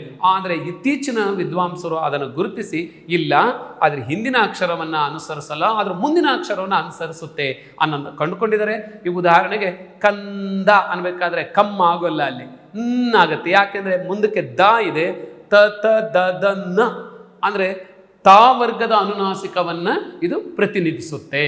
ಹಾಗಾಗಿ ಇವಕ್ಕೆ ಸ್ವಂತದಾದಂಥ ಧ್ವನಿ ಇಲ್ಲ ಅನ್ನೋದನ್ನು ಗಮನಿಸಿ ಇದಕ್ಕೆ ಅನುಯೋಗವಾಹಗಳು, ಅನುಸ್ವರ ಮತ್ತು ವಿಸರ್ಗ ಅಂತಂದು ಇದನ್ನು ವಿಂಗಡಿಸಿ ನೋಡ್ತೀವಿ. ಓಕೆ, ಪರೀಕ್ಷಾ ದೃಷ್ಟಿಯಿಂದ ನಾವು ಇದನ್ನು ಏನು ನೋಡಬೇಕು ಅಂತಂದರೆ ಇದರಲ್ಲಿ ಸ್ವರಗಳು ಎಷ್ಟು ಅಂತ ಕೇಳ್ತಾರೆ, ವ್ಯಂಜನಗಳು ಎಷ್ಟು ಅಂತ ಕೇಳ್ತಾರೆ, ಮತ್ತು ಯೋಗವಾಹಗಳು ಎಷ್ಟು ಅಂತ ಕೇಳ್ತಾರೆ. ಇದು ಬರೆಯಕ್ಕೆ ಬರಬೇಕು ನಮಗೆ. ಸ್ವರಗಳಲ್ಲಿ ಋಸುಸ್ವರಗಳು ಎಷ್ಟು, ದೀರ್ಘಸ್ವರಗಳು ಎಷ್ಟು, ಅಥವಾ ಋಸುಸ್ವರಗಳ ಗುಂಪು ದೀರ್ಘಸ್ವರಗಳ ಗುಂಪು ಈ ಥರದಲ್ಲಿ ಕೇಳ್ಬೋದು. ವರ್ಗೀಯ ವ್ಯಂಜನಗಳಲ್ಲಿ ಕಾ ವರ್ಗದ ಅಕ್ಷರಗಳು ಯಾವ್ಯಾವು, ಚಾ ವರ್ಗದ ಅಕ್ಷರಗಳು ಯಾವುವು ಈ ಥರ ಕೇಳ್ತಾರೆ. ಮತ್ತೊಂದು ರೀತಿಯ ಪ್ರಶ್ನೆ ಕೇಳ್ತಾರೆ, ಕಾ ವರ್ಗವನ್ನು ಕಂಠ್ಯಾಕ್ಷರಗಳು, ಕಂಠದಲ್ಲಿ ಹುಟ್ಟುವ ಅಕ್ಷರಗಳು, ಹಾಗೆ ಚಾ ವರ್ಗವನ್ನು ತಾಲವ್ಯ ಅಕ್ಷರಗಳು, ಮೂರ್ಧನ್ಯ ಅಕ್ಷರಗಳು ಮತ್ತು ದಂತ್ಯಾಕ್ಷರಗಳು, ಓಷ್ಟ್ಯಾಕ್ಷರಗಳು ಈ ಥರದಲ್ಲಿ ವಿಂಗಡಿಸಿ ಇದನ್ನು ಪ್ರಶ್ನೆ ಕೇಳ್ತಾರೆ. ಇದ್ರ ಬಗ್ಗೆ ನಮಗೆ ಸ್ಪಷ್ಟವಾದಂಥ ಮಾಹಿತಿ ನಾವು ಇಟ್ಕೋಬೇಕಾಗುತ್ತೆ. ಓಕೆ, ಇದರ ಮುಂದಿನ ಹಂತವಾಗಿ ನೋಡ್ತೀವಿ. ಅಕ್ಷರಗಳು ಒಟ್ಟು ನಮಗೆ 49. ಅಷ್ಟೇ ಅಕ್ಷರಗಳಿಂದ ನಾವು ಇಡೀ ಕನ್ನಡ ಭಾಷೆಯ ಪರಿಣಾಮಕಾರಿಯಾಗಿ ಬಳಸೋದಕ್ಕೆ ಆಗೋದಿಲ್ಲ. ಹಾಗಾಗಿ ಒಂದು ವ್ಯಂಜನಕ್ಕೆ ಒಂದು ಸ್ವರ ಸೇರಿಸ್ಬಿಟ್ಟು ಅದನ್ನು ಗುಣಿತಾಕ್ಷರ ಅಂತ ಮಾಡಿ ಗುಣಿತಾಕ್ಷರಗಳನ್ನು ಬಳಸಿಕೆ ಮಾಡ್ತಿದ್ದೀವಿ. ಎಷ್ಟಿದಾವೆ ಗುಣಿತಾಕ್ಷರ? 442 ರೀತಿಯ ಗುಣಿತಾಕ್ಷರಗಳು ಬಳಕೆ ಆಗ್ತವೆ. ಒಂದು ಉದಾಹರಣೆ ನೋಡ್ಬೋದು ನಾವು. ಕ ಅನ್ನುವಂಥ ವ್ಯಂಜನಕ್ಕೆ 13 ಸ್ವರಗಳನ್ನು ಸೇರಿಸಿ, ರಸಸ್ವರಗಳು ದೀರ್ಘ ಸ್ವರಗಳು ಸೇರಿಸ್ಬಿಟ್ಟು ಅದರ 13 ರೀತಿಯ ಕಾಗಳನ್ನು ಬಳಸ್ತೀವಿ ನಾವು. ಉದಾಹರಣೆಗೆ ಕ ಅನ್ನೋದಕ್ಕೆ ತಲೆಕಟ್ಟಿನ ದೀರ್ಘ ಆ ಸೇರಿಸಿದ್ರೆ ಕಾ ಅಂತ ಆಗುತ್ತೆ. ಹಾಗೆ ಕ ಅನ್ನೋ ವ್ಯಂಜನಕ್ಕೆ ಈ ಅನ್ನೋ ಸ್ವರ ಸೇರಿಸ್ಬಿಟ್ರೆ ಕೀ ಆಗುತ್ತೆ. ಅದೇ ಕ ಅನ್ನೋ ವ್ಯಂಜನಕ್ಕೆ ಹೂ ಅನ್ನು ಸ್ವರಿಸ್ಬಿಟ್ರೆ ಕೂ ಆಗುತ್ತೆ. ಈ ಥರದಲ್ಲಿ ಬೇರೆ ಬೇರೆ ಧ್ವನಿಗಳನ್ನು ನಾವು ಬಳಸ್ತೀವಿ. ಇಂಥ 442 ಗುಣಿತಾಕ್ಷರಗಳು ನಾವು ಬಳಕೆ ಮಾಡ್ತೀವಿ. ಇನ್ನೊಂದು ರೀತಿಯ ಅಕ್ಷರಗಳನ್ನು ಬಳಕೆ ಮಾಡ್ತೀವಿ ನಾವು. 2 ವ್ಯಂಜನಗಳನ್ನು ಅಥವಾ 3 ವ್ಯಂಜನಗಳನ್ನು ಒಟ್ಟಿಗೆ ಸೇರಿಸ್ಬಿಟ್ಟು ಉಚ್ಚಾರ ಮಾಡ್ತೀವಿ. ಅದನ್ನು 2 ಅಥವಾ 2ಕ್ಕಿಂತ ಹೆಚ್ಚು ವ್ಯಂಜನಗಳಿಗೆ ಒಂದು ಸ್ವರ ಅಂತ್ಯದಲ್ಲಿ ಸೇರಿ ಆಗುವ ಅಕ್ಷರಗಳನ್ನು ಸಂಯುಕ್ತಾಕ್ಷರಗಳು ಅಂತ ಕರಿತೀವಿ. ಈ ಸಂಯುಕ್ತಾಕ್ಷರಗಳಿಗೆ ಮತ್ತೊಂದು ಹೆಸರಿಂದ ಕರೀತಾರೆ ಒತ್ತಕ್ಷರಗಳು ಅಂತ. ಇನ್ನೂ ಒಂದು ಹೆಸರಿಂದ ಕರೀತಾರೆ, ಅದಕ್ಕೆ ದ್ವಿತ್ವಗಳು ಅಂತ. ದ್ವಿ ಅಂದರೆ 2 ಅಂದರೆ 2 ವ್ಯಂಜನ ಅಥವಾ 2ಕ್ಕಿಂತ ಹೆಚ್ಚು ವ್ಯಂಜನ. ತ್ವ ಅಂದರೆ ಇದೆ ಅಂತ ಅರ್ಥ. ದ್ವಿತ್ವ ಅಂದರೆ 2 ವ್ಯಂಜನಗಳು ಒಳಗೊಂಡಂಥ ಒಂದು ಅಕ್ಷರಕ್ಕೆ ದ್ವಿತ್ವ. ಇದಕ್ಕೆ ಒತ್ತಕ್ಷರ, ಇದಕ್ಕೆ ಸಂಯುಕ್ತಾಕ್ಷರ ಅಂತ ಕರೀತಾರೆ. ಒಂದು ಎಕ್ಸಾಂಪಲ್ ನೋಡಿದ್ರೆ ಗೊತ್ತಾಗುತ್ತೆ ನಿಮಗೆ. ಕ ಪ್ಲಸ್ ಕ ಪ್ಲಸ್ ಆ ಕ. ಕ ಅನ್ನು ಒತ್ತು ಹೇಳ್ತೀವಿ. ಅಕ್ಕ, ಪಕ್ಕ, ರೊಕ್ಕ, ಸಿಕ್ಕ ಅಂತ ಹೇಳಬೇಕಾದ್ರೆ ಕ ಒತ್ತಿ ಹೇಳ್ತೀವಿ. ನೋಡಿ, ಅಲ್ಲಿ 2 ವ್ಯಂಜನ ಇದೆ ಕ ಅನ್ನೋದ್ರಲ್ಲಿ. ಆದರೆ 2 ವ್ಯಂಜನಗಳು ಒಂದೇ ಜಾತಿ ಇದ್ದಾವೆ, ಒಂದೇ ಥರದ ವ್ಯಂಜನಗಳು. ಇವು ಸಜಾತಿ ವ್ಯಂಜನಗಳು ಅಂತ ಕರಿತೀವಿ. ಹಾಗಾಗಿ ಇದನ್ನು ಸಜಾತಿ ಸಂಯುಕ್ತಾಕ್ಷರ ಅಂತ ಕರೆದು ಬಿಡ್ತೀವಿ. ಇಲ್ಲಿ ಕೆಲವಿದ್ದಾವೆ. ಕ ಪ್ಲಸ್ ಶ, ಕ್ಷ ಅಂತ ಆಗುತ್ತೆ. ಅಕ್ಷರ, ಅಕ್ಷ, ಪಕ್ಷ, ದಕ್ಷ. ನೋಡ್ರಿ, ಕ್ಷ ಅನ್ಬೇಕಾದ್ರೆ 2 ವ್ಯಂಜನಗಳಿದಾವೆ. ಖ ವ್ಯಂಜನ ಮತ್ತು ಶ ವ್ಯಂಜನ, ಮತ್ತೆ ಒಂದು ಸ್ವರ ಇದೆ ಬಿಡಿ. ಈ 2 ವ್ಯಂಜನಗಳು ಬೇರೆ ಬೇರೆ. ಕ ಅನ್ನೋದು ಅಕ್ಷರನೇ ಬೇರೆ, ಶ ಅನ್ನೋದೇ ಬೇರೆ. ಈ 2 ವ್ಯಂಜನಗಳು ಸೇರಿ ಒಂದು ಅಕ್ಷರದಲ್ಲಿ ರಚನೆ ಆದರೆ ಇದನ್ನು ವಿಜಾತಿ, ಬೇರೆ ಜಾತಿ, ವಿಜಾತಿ ಸಂಯುಕ್ತಾಕ್ಷರ ಅಂತ ಕರಿತೀವಿ. ಹೀಗೆ ಸಂಯುಕ್ತಾಕ್ಷರದಲ್ಲಿ 2 ಅಥವಾ 2ಕ್ಕಿಂತ ಹೆಚ್ಚು ವ್ಯಂಜನಗಳಿರಬೇಕು. ಅದರಿಂದ ಒಂದು ಅಕ್ಷರ ರಚನೆ ಆಗಬೇಕು. ಈ 2 ವ್ಯಂಜನಗಳು ಬಳಕೆಯಾಗಿರುವಂಥ 2 ವ್ಯಂಜನಗಳು ಒಂದೇ ಜಾತಿಗೆ ಸೇರಿದರೆ ಅದನ್ನು ಸಜಾತಿ, 2 ಅಕ್ಷರಗಳು ಬೇರೆ ಬೇರೆ ಆಗಿದ್ರೆ ಇದು ವಿಜಾತಿ. ಈ ಥರದಲ್ಲಿ ಇದನ್ನು ನಾವು ಸಂಯುಕ್ತಾಕ್ಷರಗಳನ್ನು ಬಳಕೆ ಮಾಡ್ತೀವಿ. ಇದು ಸಜಾತಿ, ವಿಜಾತಿ ಸಂಯುಕ್ತಾಕ್ಷರಗಳು ಅಂತ ಗುಂಪಿನಲ್ಲಿ ನಾವು ವಿಂಗಡಿಸಿ ನೋಡ್ತೀವಿ. ಓಕೆ, ಈಗ ನಾವು ಬಹಳ ಮುಖ್ಯವಾಗಿ ಸೈದ್ಧಾಂತಿಕ ಭಾಷಾಭ್ಯಾಸದಲ್ಲಿ ನಾವು ಅಕ್ಷರಗಳು ಮತ್ತು ವರ್ಣಮಾಲೆ ಮತ್ತು ಅಲ್ಲಿ ಬರುವಂಥ ಗುಣಿತಾಕ್ಷರ ಮತ್ತು ಸಂಯುಕ್ತಾಕ್ಷರಗಳ ಬಗ್ಗೆ ಗಮನಿಸಿದ್ವಿ. ಈಗ ನಾವು ಇನ್ನೊಂದು ರೀತಿಯ ವಿಷಯಗಳನ್ನು ಇಲ್ಲಿ ಗಮನಿಸ್ತೀವಿ. ರಚನಾ ಕೌಶಲ ಅಂಥೇಳಿ. ಪರೀಕ್ಷೆಯಲ್ಲಿ ರಚನಾ ಕೌಶಲಕ್ಕೆ 13 ಮಾರ್ಕ್ ಇದೆ. ಒಂದು ಪತ್ರ ಬರವಣಿಗೆ, ಇನ್ನೊಂದು ಪ್ರಬಂಧ ಬರವಣಿಗೆ, ಮತ್ತೊಂದು ಗಾದೆ ವಿಸ್ತರಣೆ ಅಂತ. ಅದರಲ್ಲಿ ಬಹಳ ಪ್ರಮುಖವಾಗಿ ನಾವು ಈ ಪಾಠದಲ್ಲಿ ಪ್ರಬಂಧ ರಚನೆಗೆ ಇಲ್ಲಿ ರಚನಾ ಕೌಶಲವನ್ನು ಅಭಿವೃದ್ಧಿಪಡಿಸೋದಕ್ಕೆ ಪ್ರಬಂಧ ರಚನೆಯನ್ನು ಅವಕಾಶ ಮಾಡಿಕೊಟ್ಟಿದ್ದಾರೆ. ಹಾಗೆ ಪ್ರಬಂಧ ಅಂದರೆ ಏನು, ಪ್ರಬಂಧ ರಚನೆ ಹೇಗಿರುತ್ತೆ, ಯಾವ್ಯಾವ ಥರದ ಪ್ರಬಂಧದ ವಿಷಯಗಳನ್ನು ಕೇಳುವ ಸಾಧ್ಯತೆ ಇದೆ. ನಮ್ಮ ಪಠ್ಯಪುಸ್ತಕದಲ್ಲೇ ಈ ಕೆಲವು ಪ್ರಬಂಧಗಳನ್ನು ಕೊಟ್ಟಿದ್ದಾರೆ. ಅದನ್ನು ಆಧರಿಸಿ ನಾವು ಒಂದಿಷ್ಟು ಪ್ರಬಂಧಗಳನ್ನು ಸಿದ್ಧ ಮಾಡಿ ಇಟ್ಕೋಬೇಕಾಗುತ್ತೆ. ಹಂಗಾರೆ ಪ್ರಬಂಧ ಅಂದರೆ ಏನು ಅಂತ ಈಗಾಗಲೇ ನಾವು ನೋಡಿದ್ದೀವಿ. ಯಾವುದಾದರೊಂದು ಸೂಕ್ಷ್ಮ ವಿಷಯವನ್ನು ಆರಿಸಿಕೊಂಡು ಅದಕ್ಕೆ ಸಂಬಂಧಿಸಿದಂತೆ ವಿವೇಚಿಸುತ್ತಾ 10 ವಾಕ್ಯ ವೃಂದಗಳನ್ನು ಬರೆಯಬಹುದು. ಇಂತಹ ಬರಹವು ಅಖಂಡವಾಗಿ ಕಲಾತ್ಮಕವಾಗಿ ಅನುಭವಪೂರ್ವಕವಾಗಿ ಇದೆ ಎಂಬುದನ್ನು ಸುಂದರವಾಗಿ ರೂಪಿಸಿಕೊಳ್ಳುವುದನ್ನೇ ನಾವು ಪ್ರಬಂಧ ಅಂತ ಕರಿತೀವಿ. ಇಲ್ಲಿ ಆಯ್ಕೆ ಮಾಡಿದ ವಿಷಯದ ಬಗ್ಗೆ ನಮಗೆ ತೂಕವಾಗಿ ಮತ್ತು ಲಘುವಾಗಿ ಬರೆಯುವುದು ಅವರವರ ಮನೋಧರ್ಮ, ಅನುಭವ, ಸಂಸ್ಕಾರಗಳ ಮೇಲೆ ಅನ್ವಯಿಸುತ್ತದೆ. ಹಾಗಾಗಿ ನಾವು ಇಲ್ಲಿ ಕೆಲವು ವಿಷಯಗಳನ್ನು ನೋಡೋಣ. ವಿಷಯ ನೋಡಿದರೆ ಹೇಗೆ ಬರೀಬೇಕು ಅಂತ ಗೊತ್ತಾಗುತ್ತೆ. ಗಡಿಯಾರ ಅನ್ನೋದಿರ್ಬೋದು, ವಿಮಾನ ಅನ್ನೋದಿರ್ಬೋದು, ಪೆನ್ನು ಅನ್ನೋದಿರ್ಬೋದು, ಈ ಮುಂತಾದ ವಿಷಯಗಳು ಇದು ಸಾಮಾನ್ಯವಾಗಿ ನೋಡ್ತೀವಿ. ಇದು ವಸ್ತುಗಳು. ಈ ವಸ್ತುನಿಷ್ಠ ಪ್ರಬಂಧಗಳು ಅಂತ ಕರಿತೀವಿ. ಇವಕ್ಕೆ ವಸ್ತು ಯಾರು ಬರೆದ್ರೂ ಅದೇ ವಿವರಣೆ. ಇದಕ್ಕೆ ವೈಯಕ್ತಿಕವಾಗಿರುವಂಥ ಮಾಹಿತಿ ಇರೋದಿಲ್ಲ. ಗಡಿಯಾರ ಅಂದರೆ ಏನು, ಗಡಿಯಾರ ಯಾರು ಕಂಡು ಹಿಡಿದ್ರು, ಇದರ ಉಪಯೋಗ ಏನು, ಇದನ್ನೇ ಬರಿಬೇಕು ಯಾರು ಬರೆದ್ರು ಸಹಿತ. ಇಲ್ಲಿ ಇಂತಹ ಪ್ರಬಂಧಗಳು 10 ಮಂದಿ ಬರೆದರೂ ಎಲ್ಲವೂ ಒಂದೇ ತೆರನಾಗಿರುವ ವಿಷಯಗಳಾಗಿರ್ತವೆ. ವಿಚಾರದ ವೈವಿಧ್ಯತೆ ಇಲ್ಲಿ ಇರೋದಿಲ್ಲ, ಸಾಧ್ಯ ಇರೋದಿಲ್ಲ. ಆದರೆ ಇನ್ನೊಂದು ರೀತಿಯ ವಿಷಯಗಳಿದಾವೆ. ಮಳೆ ಬಂದು ಮಾರನೆಯ ದಿನ ಅಂತ ಒಂದು ಕಾನ್ಸೆಪ್ಟು, ಅವನ ಕರವಸ್ತ್ರ, ಆ ಪಾರ್ಕಿನಲ್ಲಿ, ಈ ಥರ ವಿಷಯಗಳಿದಾವೆ. ಇವೇನು ಮಾಡ್ತವೆ? ಇವು ಮುಂತಾದ ವಿಷಯ ಕುರಿತು ಬರೆಯುವಾಗ ಬರಹಗಾರನ ಅನುಭವದ ಇತಿಮಿತಿಗಳನ್ನು ವ್ಯಕ್ತಪಡಿಸುತ್ತದೆ. ಇದು ನಿರೂಪಣೆಯಲ್ಲಿ ಹೊಸ ಹೊಸ ಭಾವನೆಗಳನ್ನು ನಿರೀಕ್ಷಿಸುತ್ತೆ. ಇಲ್ಲಿ ನೋಡಿ, ಈಗ ಮಳೆ ಬಂದ ಮಾರನೆಯ ದಿನ ಅವನ ಎಕ್ಸ್ಪೀರಿಯನ್ಸ್ ಅದು. ಅವ್ರಿಗೆ ಏನೇನು ಅನಿಸುತ್ತೋ, ಕೆಲವರಿಗೆ ಅಯ್ಯೋ ಭಾರಿ ಕೆಸರಾಗ್ಬಿಡ್ತು, ಅದು ಭಾರಿ ಕಷ್ಟ, ಥಂಡಿ ಆಗುತ್ತೆ, ಅದು ಯಾರಿಬೇಕು, ಎಲ್ಲಿ ಬೇಕಲ್ಲಿ ನೀರು, ಇದು ಒಂದು ರೀತಿ. ಇನ್ನು ಕೆಲವರಿಗೆ ಅನಿಸುತ್ತೆ ಎಲ್ಲ ಎಲೆಗಳು ತೊಳೆದು ಒಳ್ಳೆ ಹಸಿರಿನಿಂದ ಕಂಗೊಳಿಸ್ತಾ ಇರ್ತವೆ, ಹೊಸ ಹುರುಪು ಪ್ರಕೃತಿಯಲ್ಲಿ ಕಾಣುತ್ತೆ. ನೋಡಿ, ಅವರವರ ದೃಷ್ಟಿಕೋನ, ಅವರವರ ಭಾವನೆ ಅಲ್ವಾ, ಇಲ್ಲಿ ಅವರವರ ಅನುಭವ. ಇದು ಹೆಚ್ಚು ವೈವಿಧ್ಯತೆಯನ್ನು ವ್ಯಕ್ತಿನಿಷ್ಠ, ವಸ್ತುನಿಷ್ಠ ಅಲ್ಲ, ವ್ಯಕ್ತಿನಿಷ್ಠ ಬರವಣಿಗೆ ಆಗಿರುತ್ತೆ ಸಾಮಾನ್ಯವಾಗಿ ಈ ಥರದ ವಿಷಯಗಳು. ಇನ್ನೊಂದು ಥರದ ವಿಷಯಗಳಿದಾವೆ. ಸಾರಿಗೆ, ರಾಷ್ಟ್ರೀಕರಣ ಮಾಡಿರುವಂಥದ್ದು, ವ್ಯವಸಾಯದ ಯೋಜನೆಗಳು, ಶಿಕ್ಷಣ ಮಾಧ್ಯಮಗಳು, ಇಂಥ ವಿಷಯಗಳನ್ನು ಇಟ್ಟು ಬರೆಯುವಂಥದ್ದು ಇದೇ ಬೇರೆ ಥರದ ವಿಷಯಗಳಾಗ್ತವೆ. ಹೀಗೆ ನಾವು ಬಹಳ ಮುಖ್ಯವಾಗಿ ವಿಚಾರಪರದ ಪ್ರಬಂಧಗಳು ಅಂತ ಕರಿತೀವಿ. ಈ ವಿಚಾರದ ಪ್ರಭಾವ, ಅದಕ್ಕೆ ಉದಾಹರಣೆ, ಅದರ ಪರಿಣಾಮ, ಇದಕ್ಕೆ ಕಾರಣಗಳು, ಇದನ್ನು ಬರಿಬೇಕಾಗುತ್ತೆ. ಇದೇ ರೀತಿಯ ಬೇರೆ ಥರದ ಒಂದು ಪ್ರಬಂಧ ಆಗುತ್ತೆ. ಹಾಗಾಗಿ ಎಲ್ಲ ರೀತಿಯ ಪ್ರಬಂಧಗಳು ಒಂದೇ ರೀತಿ ಅಂತ ಹೇಳೋದಕ್ಕೆ ಆಗೋದಿಲ್ಲ. ಇಲ್ಲಿ ವಸ್ತುನಿಷ್ಠ ಪ್ರಬಂಧಗಳು, ಭಾವನಿಷ್ಠ ಪ್ರಬಂಧಗಳು, ವಿಚಾರಪರ ಪ್ರಬಂಧಗಳು ಅಂತ ಇದನ್ನು ವಿಂಗಡಿಸ್ಕೊಂತೀವಿ ನಾವು ಸಾಮಾನ್ಯವಾಗಿ. ಆದರೆ ಪ್ರಬಂಧ ರಚನೆಗೆ ಸೂಕ್ಷ್ಮ ವಿಷಯಗಳನ್ನು ಮೊದಲು ಆಯ್ಕೆ ಮಾಡಿಕೊಳ್ಳಬೇಕು. ಅದು ಬಹಳ ಮುಖ್ಯ. ಏನು ಸೂಕ್ತ, ಏನು ನಮಗೆ ಬರೆಯೋದಕ್ಕೆ ಸಾಧ್ಯತೆ ಇದೆ, ನನಗೆ ಏನು ಗೊತ್ತೋ ಆ ವಿಷಯಗಳನ್ನು, ಸೂಕ್ತವಾಗಿರುವಂಥ ವಿಷಯಗಳನ್ನು ನಾವಿಲ್ಲಿ ಆಯ್ಕೆ ಮಾಡ್ಕೋಬೇಕಾಗುತ್ತೆ.